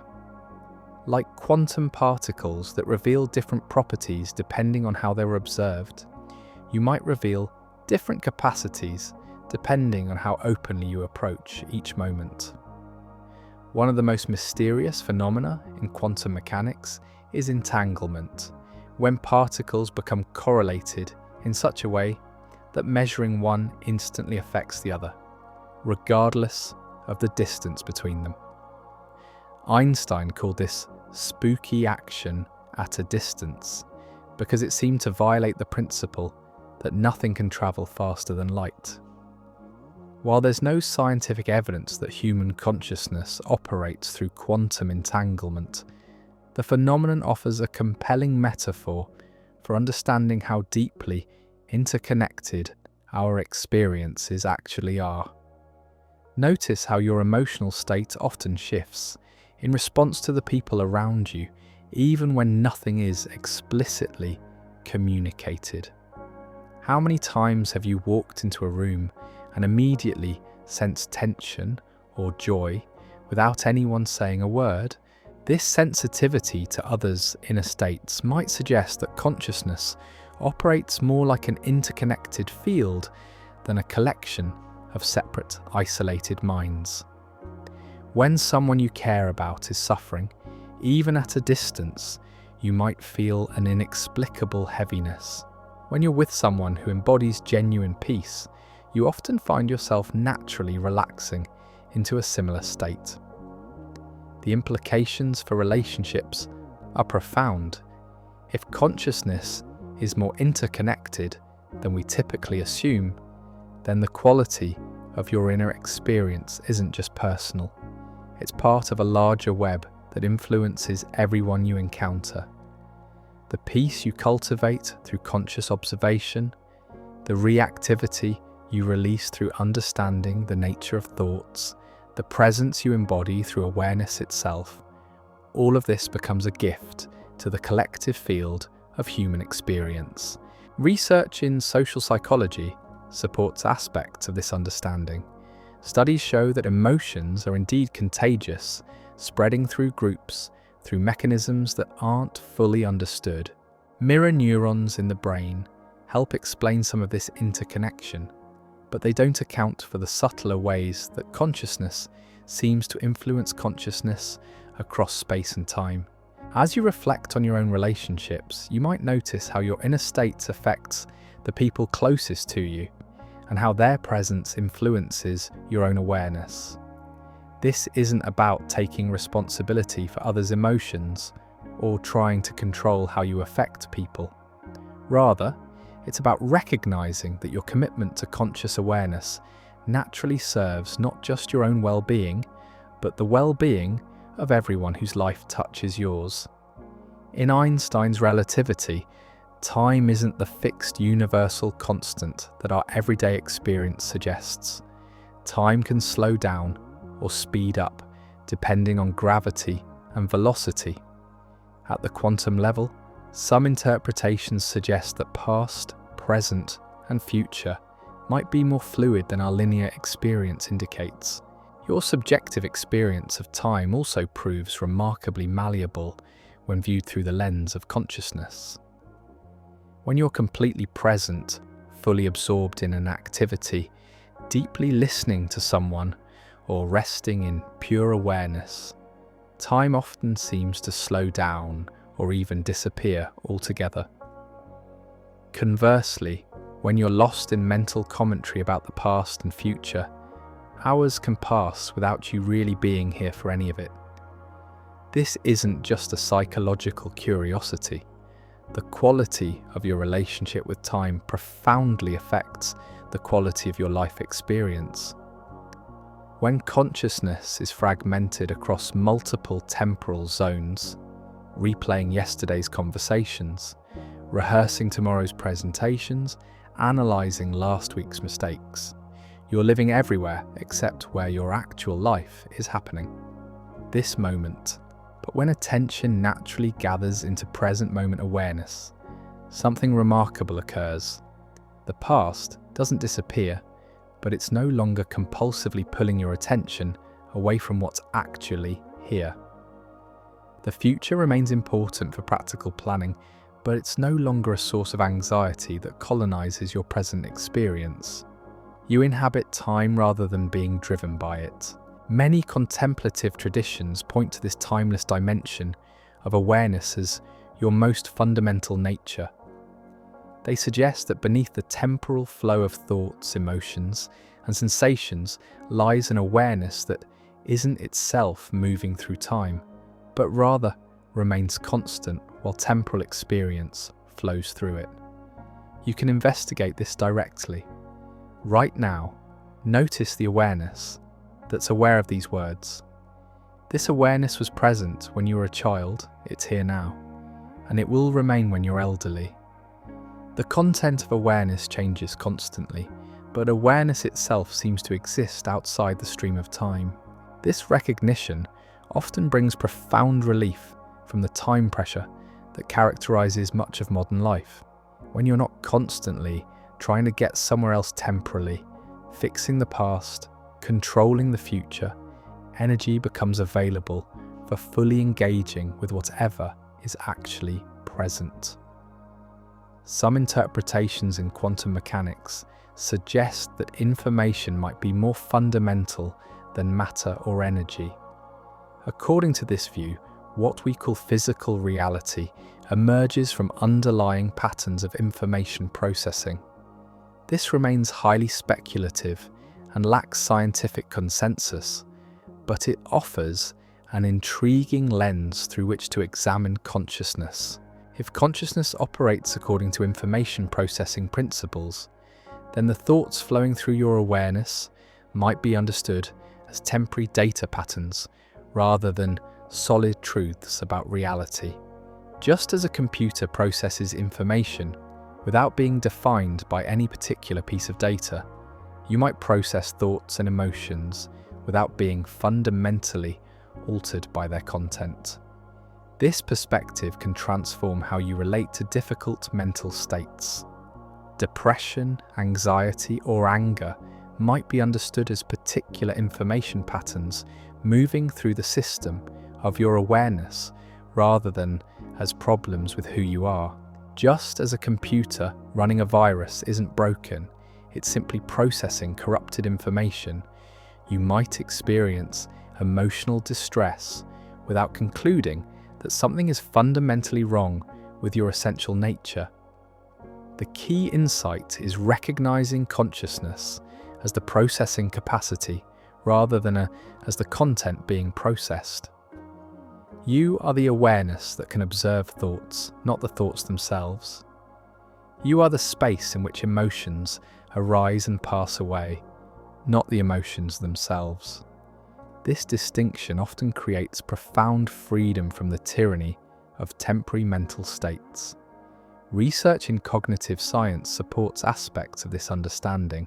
Studies show that when people practice observing their mental activity as temporary information patterns rather than permanent aspects of their identity, they experience greater emotional regulation and psychological flexibility. The content of consciousness becomes less sticky, less likely to create lasting identity shifts. As you notice your own mental activity right now, you might experiment with this information processing perspective. Instead of thinking, "I am having anxious thoughts," try observing, anxiety information is moving through awareness. Instead of, "I am sad," notice, sadness data is being processed. This isn't about denying the validity of emotions, but about maintaining perspective on their temporary nature. In quantum mechanics, the measurement problem refers to the question of what causes wave function collapse. How does the transition occur from multiple superposed possibilities to one definite outcome? Despite decades of research, this remains one of the most puzzling aspects of quantum theory. A similar mystery exists in consciousness. What determines which thoughts capture your attention and which ones pass by unnoticed? Right now, countless thoughts could potentially arise in your awareness. Memories, plans, judgments, fantasies. But only a few actually emerge into conscious attention, and of those, only some receive the kind of focused awareness that makes them feel real and important. This selection process happens so automatically that we rarely notice we have any choice in it.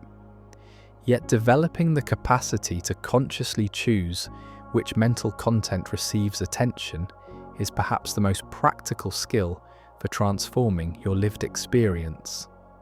It's the difference between being driven by the loudest thoughts versus being guided by wisdom.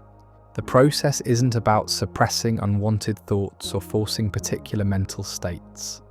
Rather, it's about developing what researchers call attentional flexibility, the ability to consciously direct awareness toward what serves well-being and away from what creates unnecessary suffering.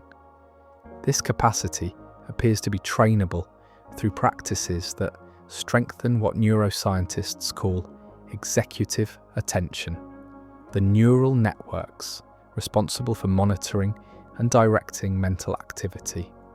When these networks are strong, you have more choice in how you respond to whatever arises in consciousness. When they're weak, you're more likely to be reactive to whatever mental content happens to capture your attention. The implications extend far beyond personal well-being into how you navigate relationships, work, and life challenges. When you can choose which thoughts to engage with and which ones to let pass by, you naturally become more creative, more resilient, and more capable of responding to difficult situations from wisdom rather than reaction. You might begin developing this capacity in small moments throughout your day. When you notice yourself caught in mental loops that aren't serving you, gently redirect attention to something more immediate. The sensation of breathing, the feeling of your feet on the ground, or simply the awareness that's aware of the mental activity. This isn't about fighting thoughts, but about exercising your natural capacity to choose where attention goes. Niels Bohr introduced the concept of complementarity in quantum mechanics, the idea that objects have pairs of properties that cannot be observed simultaneously, yet both are necessary for a complete understanding. Wave and particle descriptions of light are complementary. You can observe wave-like behavior or particle-like behavior, but not both at the same time. A similar complementarity might exist in consciousness between being and becoming, though this remains a philosophical rather than scientific insight. You can experience yourself as the unchanging awareness in which all experience arises, the timeless being that remains constant through every life change. Or you can experience yourself as the dynamic, evolving process of becoming, growing, learning, transforming through each moment. Both perspectives are valid and necessary for a complete understanding of your nature, yet they cannot be fully grasped simultaneously. When you're deeply identified with the process of becoming, constantly working to improve yourself or achieve goals, the dimension of timeless being often remains hidden. When you're resting in pure being, the dynamic creativity of becoming may fade into the background. The art lies in developing fluidity between these complementary modes. There are times when engaging fully with the process of growth and change serves your highest good, learning new skills, healing old wounds, creating meaningful projects. And there are times when resting in the recognition of what you already are, beyond all change and achievement, provides the deepest nourishment. Many people get stuck in one mode or the other. Some become addicted to constant becoming, never resting in the peace of what they already are. Others become attached to being, avoiding the challenges and growth that life naturally offers. The integration involves developing sensitivity to what each moment calls for. As you reflect on your own experience, you might notice how both dimensions are always present.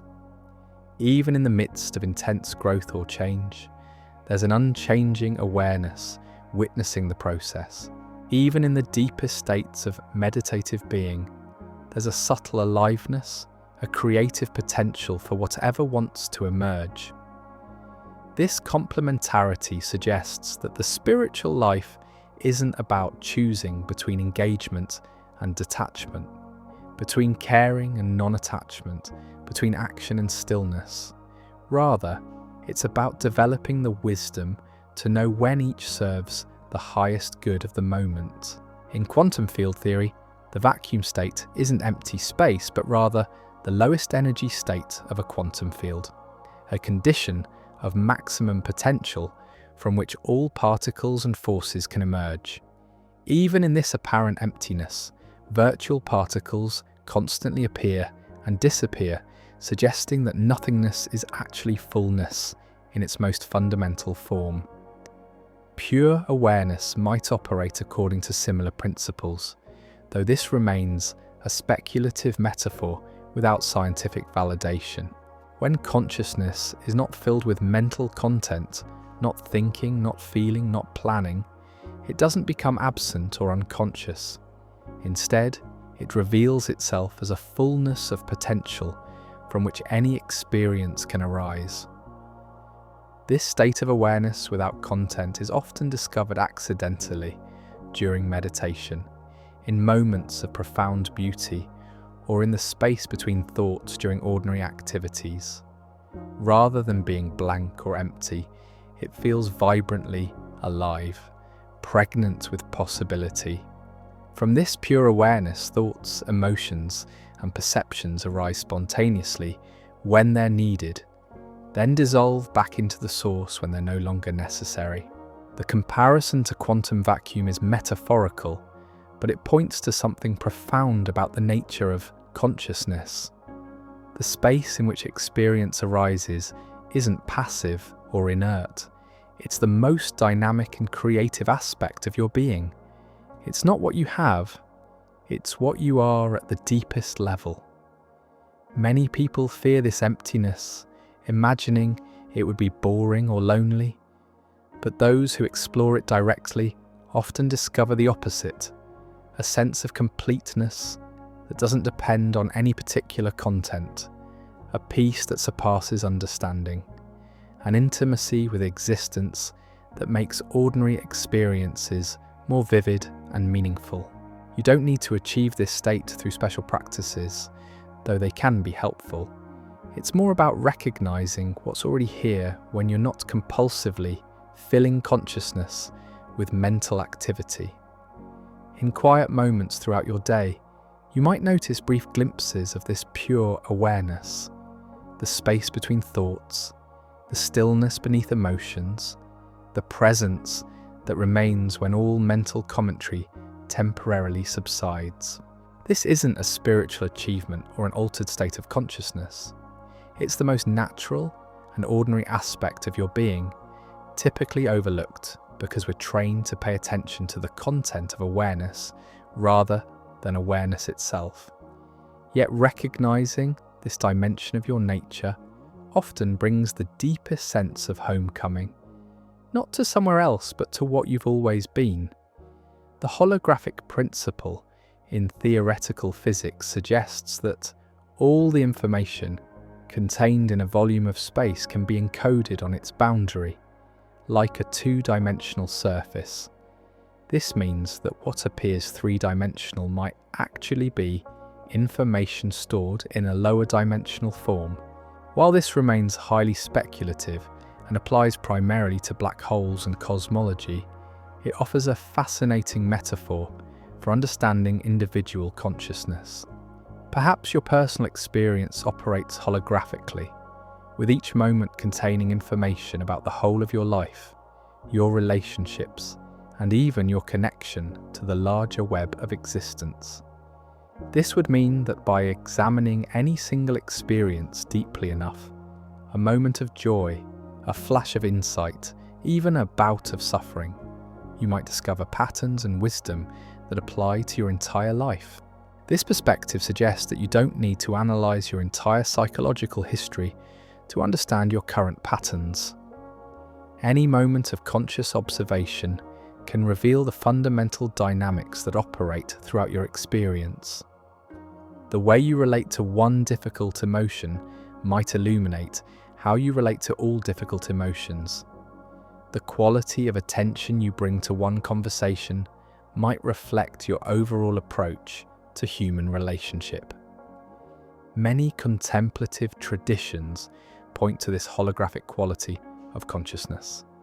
They suggest that by fully inhabiting any present moment, not analysing it, but being completely present with it, you naturally gain access to wisdom that transcends the specific content of that moment. The particular becomes a gateway to the universal. You might experiment with this holographic approach to self-understanding. Instead of trying to figure out your life patterns through mental analysis, try bringing complete presence to whatever you're experiencing right now. Notice how this moment of listening contains information about how you relate to learning, to new ideas, to the unknown. Observe how your current emotional state reflects larger themes in your relationship with yourself and others. This isn't about making every moment a psychological investigation. Rather, it's about recognizing that consciousness itself has an inherent intelligence that reveals what you need to know when you're truly present with what's actually here. The information isn't hidden somewhere else. It's encoded in the quality of your current experience. As you continue to explore this possibility beyond our time together, you might discover that transformation doesn't require collecting more experiences or solving more problems. Often, it emerges from bringing deeper presence to the experiences you're already having, allowing their holographic wisdom to naturally unfold. And if you're drawn to explore how this same consciousness communicates with itself through the mysterious symbols and narratives that emerge when the thinking mind rests in sleep, you might find profound insights in our journey through quantum dreams, the secret code your brain uses to communicate with you. Until we meet again in the vast space of shared exploration, may you continue discovering the infinite depth available in each ordinary moment of conscious awareness. Conscious awareness. As consciousness settles into the quiet hours of evening, something remarkable occurs that quantum physicists and dream researchers are only beginning to understand. When the thinking mind finally releases its grip on waking reality, awareness doesn't simply disappear.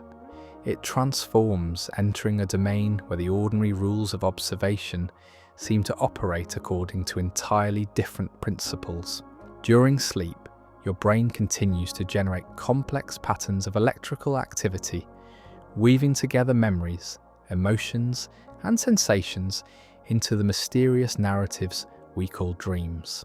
But here's what makes this particularly intriguing from the perspective of consciousness research.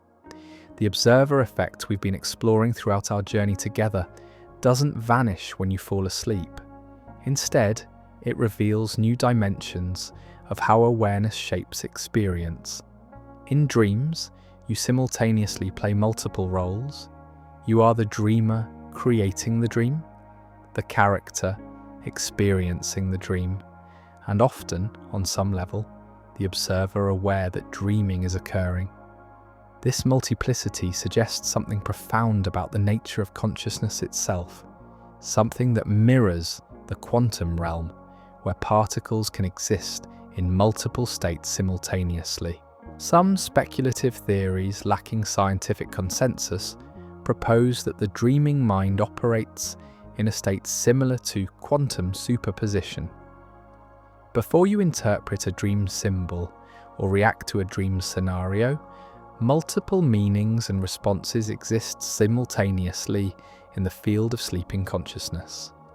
It's only when awareness focuses on particular elements that the dream narrative collapses into specific emotional realities and symbolic meanings. Consider how a dream image, perhaps a childhood home, a deceased loved one, or an impossible landscape, can simultaneously evoke multiple feelings and associations. In that liminal space between sleep and waking, before analytical thinking begins to categorize the experience, the dream seems to hold all possible interpretations at once. It's when you begin to think about the dream, to observe it through the lens of waking consciousness, that it solidifies into particular meanings.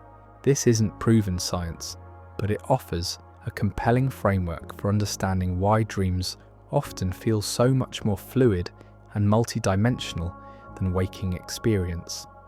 In the dream state, consciousness might be operating with less of the conceptual framework that normally collapses possibilities into single interpretations during waking hours.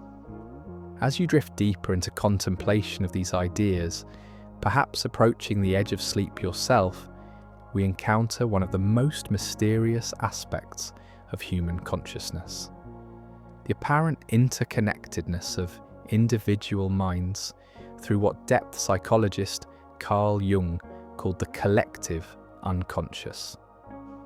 While Jung's ideas remain largely theoretical, recent research into the nature of consciousness suggests possibilities that would have seemed like science fiction just decades ago.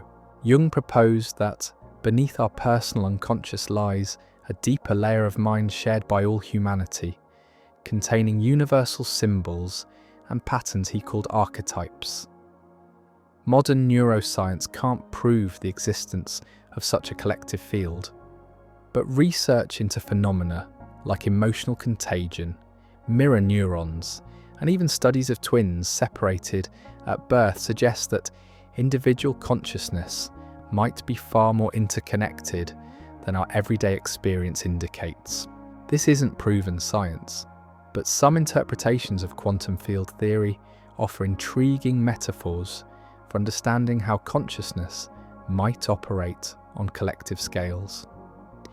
Just as quantum fields underlie all physical phenomena while remaining invisible to direct observation, perhaps there exists a field of consciousness that connects individual minds while remaining largely unconscious to ordinary awareness. If such a field exists, and this remains entirely speculative, it might help explain why similar symbols, myths, and archetypal patterns appear across cultures that had no historical contact with each other.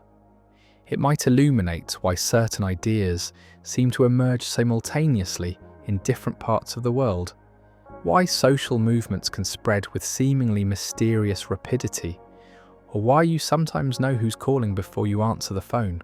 The implications for how individual consciousness affects collective reality would be profound, though they remain unproven. Every moment of awareness, every shift from reactive thinking to spacious presence, every recognition of your fundamental nature beyond mental commentary might ripple through this hypothetical field in ways that influence the quality of consciousness available to others. This perspective, while speculative, offers a compelling reason to take seriously the quality of your own inner experience. If consciousness is indeed more interconnected than our individualistic culture assumes, then your commitment to awakening from the trance of compulsive thinking becomes not just a personal practice, but a form of service to the larger web of awareness of which you're part. Take a moment now to sense this possibility. As you listen to these words, imagine that your growing recognition of consciousness as the fundamental ground of experience is somehow contributing to a collective awakening, making it slightly easier for others to discover their own true nature beyond the stream of mental commentary. In quantum mechanics, the act of measurement fundamentally alters what's being measured, creating what physicists call the measurement paradox. The very attempt to observe quantum phenomena changes them, making it impossible to study the system in its undisturbed state. A similar paradox exists in the exploration of consciousness. The very effort to understand or achieve spiritual states often interferes with the natural arising of those states. This paradox appears in meditation practices worldwide. The harder someone tries to achieve peace, the more elusive peace becomes. The more desperately they seek enlightenment, the more it seems to retreat. It's as if consciousness, like a quantum system, is naturally disturbed by too much observational pressure. Yet this doesn't mean that conscious exploration is futile. Rather, it suggests that the most profound discoveries in consciousness, like the most elegant insights in quantum physics, often emerge through a kind of relaxed attention, focused enough to notice what's arising, but gentle enough not to interfere with natural processes. This principle applies beyond formal spiritual practice into everyday life. Notice how forcing yourself to be happy often creates tension, while genuine happiness arises spontaneously when conditions are right. Observe how trying to control outcomes in relationships or work often creates the very resistance you're attempting to overcome. The measurement paradox of consciousness suggests that the most effective approach to transformation is often the most indirect. Many contemplative traditions have recognized this paradox and developed approaches that work with it rather than against it. They emphasize cultivation of conditions that allow awakening to occur naturally rather than techniques that try to manufacture particular states. They point toward recognition of what you already are rather than achievement of something you're not. This understanding can transform how you approach the insights we've been exploring together. Instead of trying to maintain particular states of awareness or forcing yourself to observe thoughts differently, you can simply create space for recognition to unfold organically. The awareness that you fundamentally are needs no improvement or achievement. It only requires the removal of obstacles to its natural expression. As you notice your own relationship with these ideas right now, see if you can sense the difference between grasping for understanding and allowing comprehension to emerge naturally. Often, the most profound shifts in consciousness occur not when you're trying to change, but when you're simply being present with what's already here.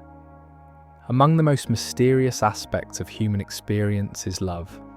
Not the emotional attachment we often call love, but the unconditional appreciation that sometimes arises when the boundaries between self and other temporarily dissolve.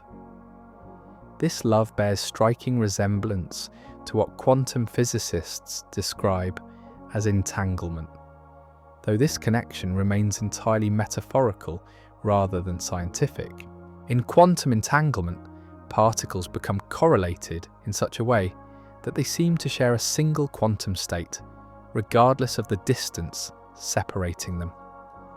Measuring one particle instantly affects its entangled partner, suggesting a level of connection that transcends space and time. Love, in its deepest manifestation, often has a similar quality of transcending the ordinary boundaries of separate existence.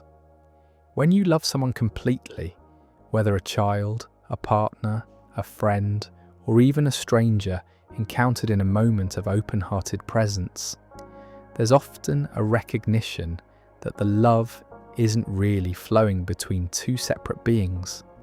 Rather, it's as if consciousness is recognizing itself through the apparent multiplicity of forms. Like one ocean discovering itself through many waves. This isn't scientific fact, but experiential possibility that many people report.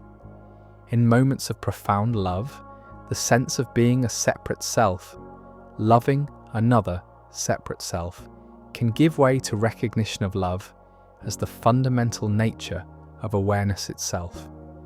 The lover, the beloved, and the love between them are revealed as different aspects of one seamless field of consciousness. This understanding while unproven, offers a radical reframe of human relationship. Instead of seeing love as something you give or receive, you might recognize it as what you are when the mental barriers to your natural state are temporarily absent. Instead of trying to generate love through effort, you might discover it by simply removing the thoughts and defenses that obscure the love that's always present. The implications extend into how you relate to all beings, not just those you're conventionally fond of.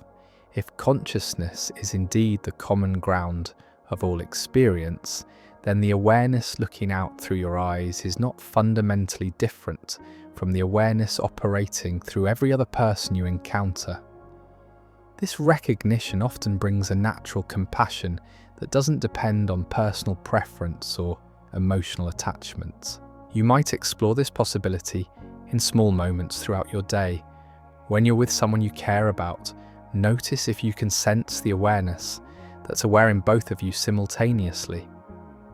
When you encounter someone who triggers resistance or judgment, see if you can recognize the same essential consciousness beneath the personality differences that create apparent separation.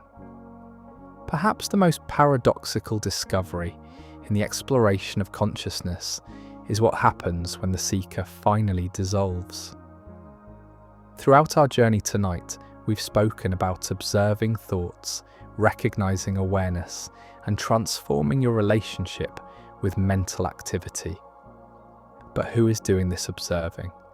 Who is having this recognition? Who is being transformed? This question leads to what might be called the ultimate measurement problem of consciousness. The more clearly you see that you are not your thoughts, the more mysterious the question becomes. What is this you that can observe thoughts? The more deeply you recognize awareness as your fundamental nature, the more apparent it becomes that there was never actually a separate self who could possess awareness. This isn't a philosophical puzzle, but something you can investigate directly. Right now, try to find the one who is listening to these words. Look for the listener. What you'll likely discover is that you can find thoughts about listening, sensations associated with listening, but you cannot locate a separate entity doing the listening. There's simply the activity of listening arising in consciousness.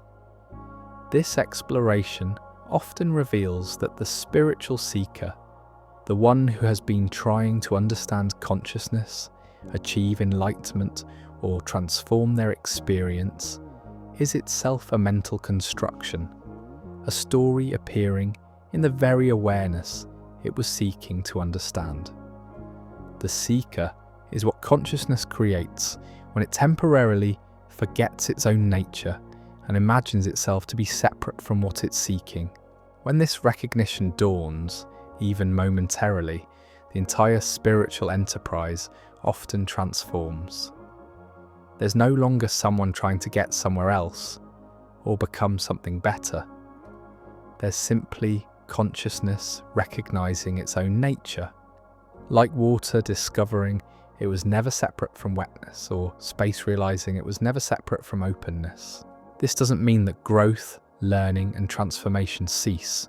Rather, they continue to occur, but without the sense of a separate self struggling to improve itself.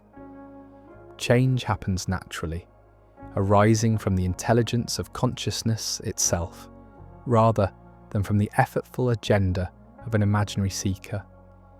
The recognition often brings profound relief. The exhausting project of self-improvement reveals itself as unnecessary. You were never broken in the first place. You are simply consciousness temporarily believing itself to be something other than what it is. The seeker dissolves not because it achieves its goal, but because it recognizes that what it was seeking was never actually absent. As we approach the natural completion of our exploration, we encounter perhaps the most practical insight of all: the recognition that your authentic nature operates at a different frequency than the conditioned patterns of thinking and reacting that often dominate human experience. This isn't a scientific statement about literal frequencies, but a metaphorical way of understanding how consciousness naturally expresses itself when it's not contracted around mental stories. When you're identified with thoughts, believing every mental interpretation, reacting to every emotional weather pattern, consciousness operates at what we might call a dense frequency. Experience feels heavy, sticky, dramatic. Problems seem solid and permanent. The future appears threatening. The past feels burdensome. And the present moment is merely a brief transit station between anxiety and regret. But when you recognize thoughts as temporary phenomena arising in awareness rather than as fundamental truths about reality, consciousness begins to operate at a lighter frequency.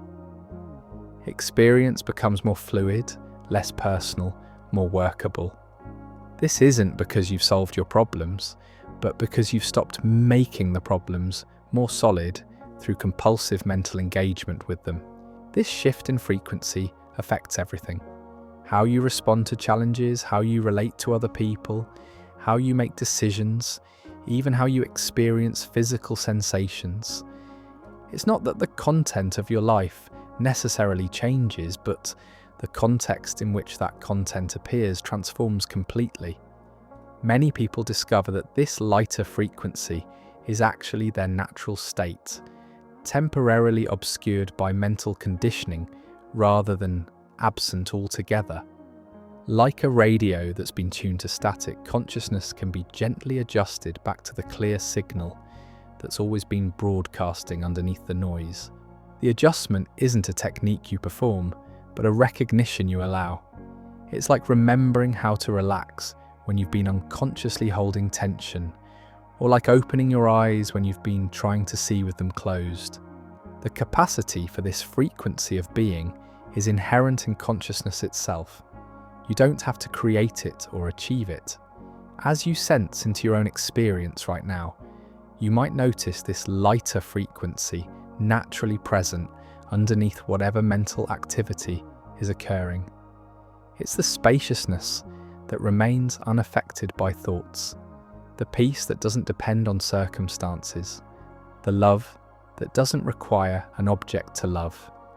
This frequency of authentic being is always available, always here, always what you most fundamentally are. When consciousness begins to recognize its own nature, when the awareness that you are becomes clear about itself, the effects ripple out in ways that extend far beyond personal transformation.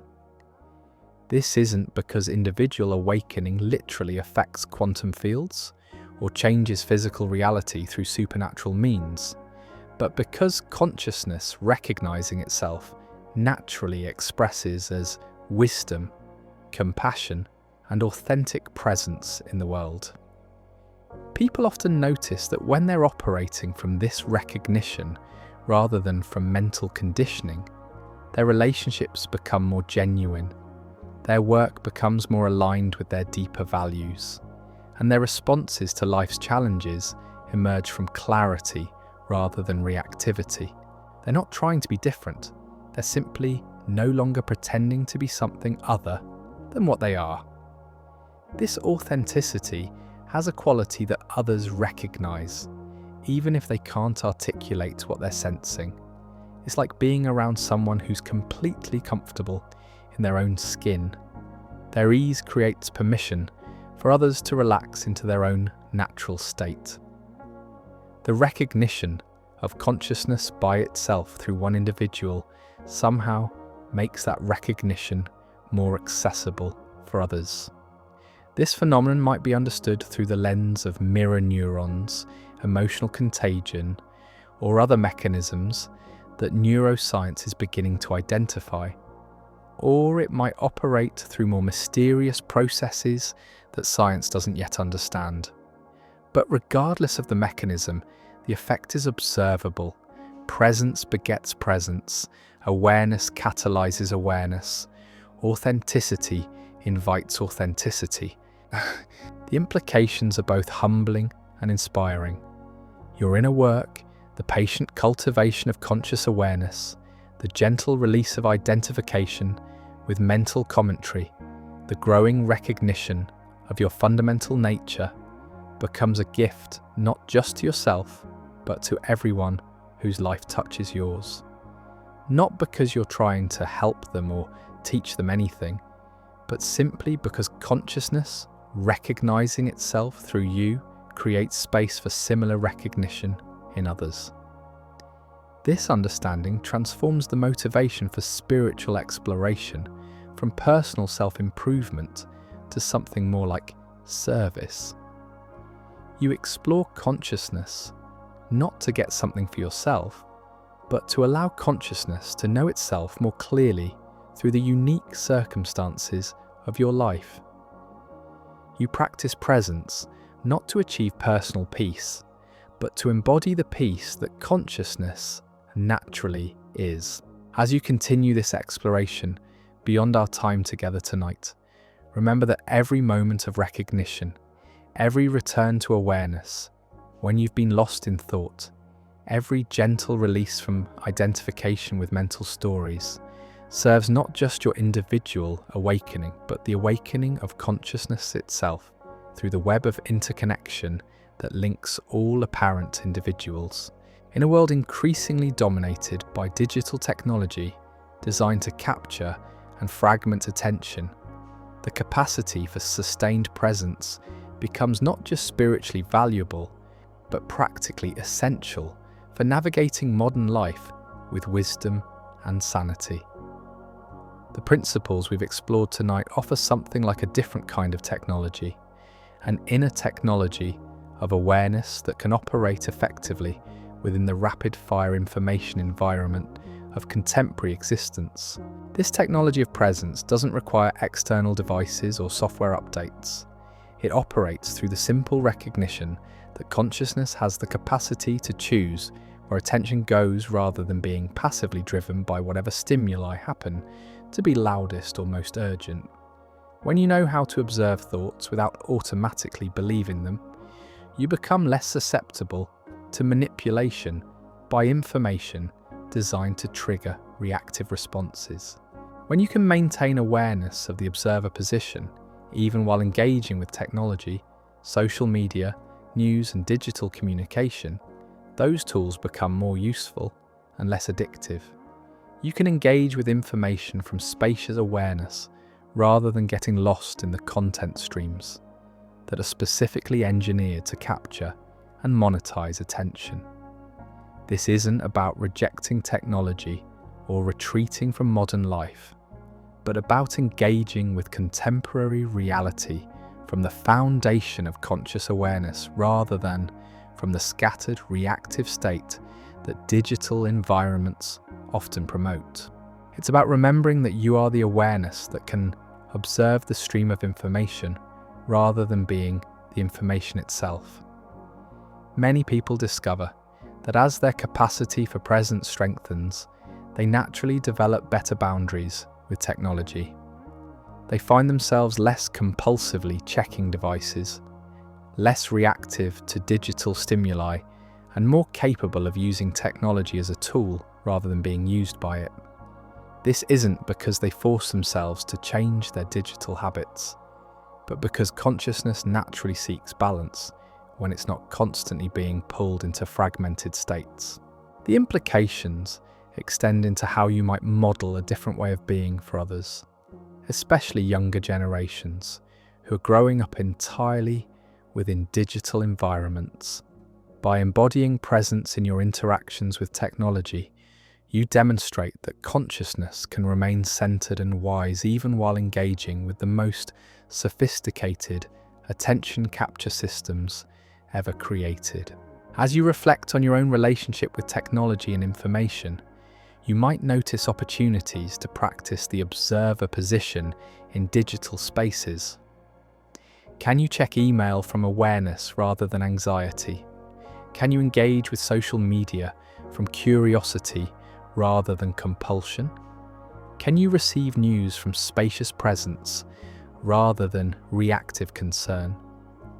These small experiments often reveal how much choice you actually have in how consciousness engages with the modern world.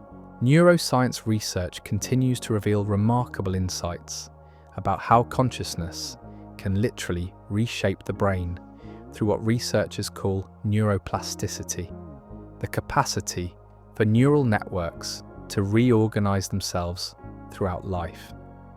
When you practice observing thoughts without automatic identification, when you cultivate present moment awareness, when you recognize consciousness as your fundamental nature, you're not just changing your subjective experience, you're physically rewiring your brain. Studies of long-term meditators show increased cortical thickness in areas associated with attention and sensory processing, increased activity in regions linked to emotional regulation, and decreased activity in the default mode network, the brain regions that generate much of our internal narrative commentary. These changes appear to be trainable at any age, suggesting that consciousness has remarkable capacity to transform its own neural substrate. This research provides a scientific foundation for understanding how the insights we've explored tonight can create lasting changes in how you experience life. The more frequently you practice returning to awareness when you've been lost in thought, the stronger the neural pathways associated with conscious attention become. The more often you observe emotions without being overwhelmed by them, the more resilient your emotional regulation systems become. But the research also reveals something profound about the nature of transformation itself. The most significant changes in brain structure and function appear to correlate not with effortful practice, but with what researchers describe as effortless awareness, states characterized by relaxed attention combined with clear perception. This suggests that consciousness transforms most readily when it's not being forced or manipulated, but when it's allowed to rest in its natural state. The implications challenge common assumptions about how change occurs. Rather than requiring constant effort and discipline, lasting transformation might emerge more naturally through the recognition of what you already are beneath the mental conditioning that creates suffering. The brain seems to reorganize itself spontaneously when consciousness is no longer being contracted around stressful thoughts and reactive emotions. This doesn't mean that all problems solve themselves automatically or that conscious awareness eliminates life's natural challenges.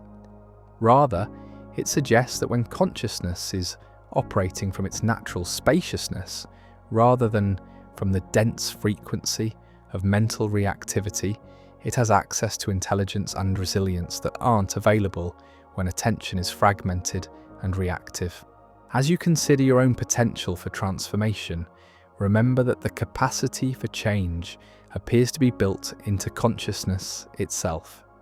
The awareness that you are is not fixed or limited. It's a dynamic, creative field capable of endless discovery and expression. The neuroplasticity research simply confirms scientifically what contemplatives have long known. Consciousness has an innate tendency toward greater freedom, wisdom, and well-being when obstacles to its natural expression are removed. As our journey together through the landscapes of consciousness and quantum mystery draws toward its natural completion, we find ourselves returning to where we began. This moment, this awareness, this simple recognition of what's here when all the mental commentary finally quiets down. Yet after our extended exploration, this return carries a different quality, like coming home to a familiar place with new eyes. The insights we've shared tonight about consciousness as the fundamental ground of experience, about thoughts as temporary phenomena rather than absolute truths, about the observer effect in both quantum mechanics and personal awareness. These aren't concepts to be stored away for future reference. They're invitations to recognize what's immediately available in this very moment of listening. Right now, as these words flow into your awareness, the principles we've discussed are actively demonstrating themselves. Consciousness is here, aware of the flow of ideas. Thoughts are arising and passing away without disturbing the essential spaciousness of awareness. The quality of your attention is determining the texture of your experience. The observer and the observed are revealing their fundamental unity in the seamless flow of present moment recognition. This moment, whatever its content, however ordinary it might seem, contains everything we've explored together. The quantum field of infinite possibility, the spacious awareness that you fundamentally are, the freedom from identification with mental commentary, the peace that doesn't depend on circumstances.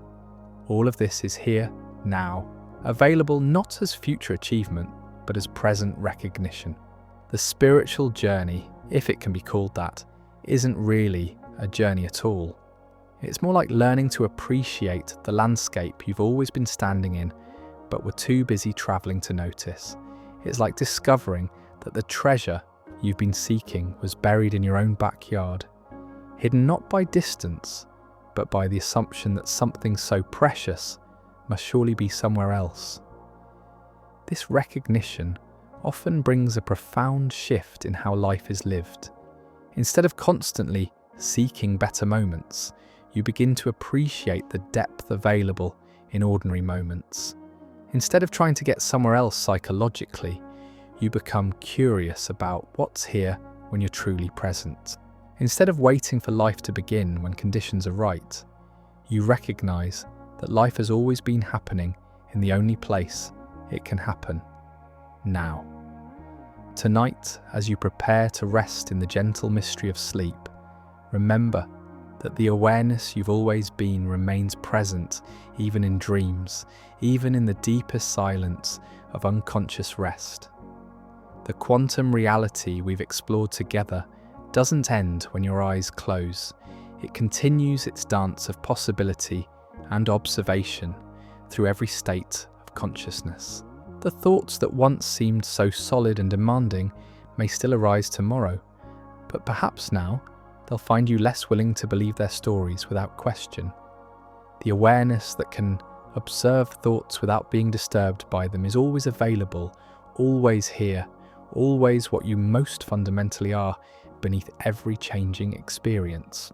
In the coming days, as you move through the familiar rhythms of daily life, you might notice moments when the principles we've shared reveal themselves spontaneously, when you catch yourself believing a stressful thought and gently step back into the observer position, when you sense the infinite field of possibility that exists before interpretation collapses experience into fixed realities, when you recognize the spacious awareness that remains constant through every mental weather pattern.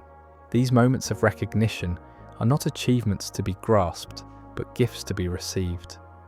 They arise naturally when consciousness is no longer working so hard to maintain the illusion of being something other than what it is.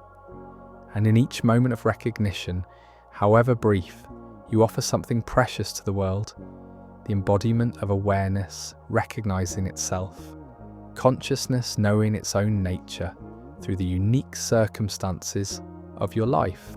The quantum universe continues its mysterious dance whether we understand it or not. But perhaps now you carry with you a different quality of participation in that dance. Not as a separate observer trying to figure out reality from the outside, but as reality itself, knowing itself from within through the miracle of aware presence that you have always been. Sleep well, dear explorer. And if you're curious about how this same consciousness weaves its wisdom through the symbolic landscapes that emerge when thinking finally rests, you'll find profound insights awaiting in quantum dreams. The secret code your brain uses to communicate with you.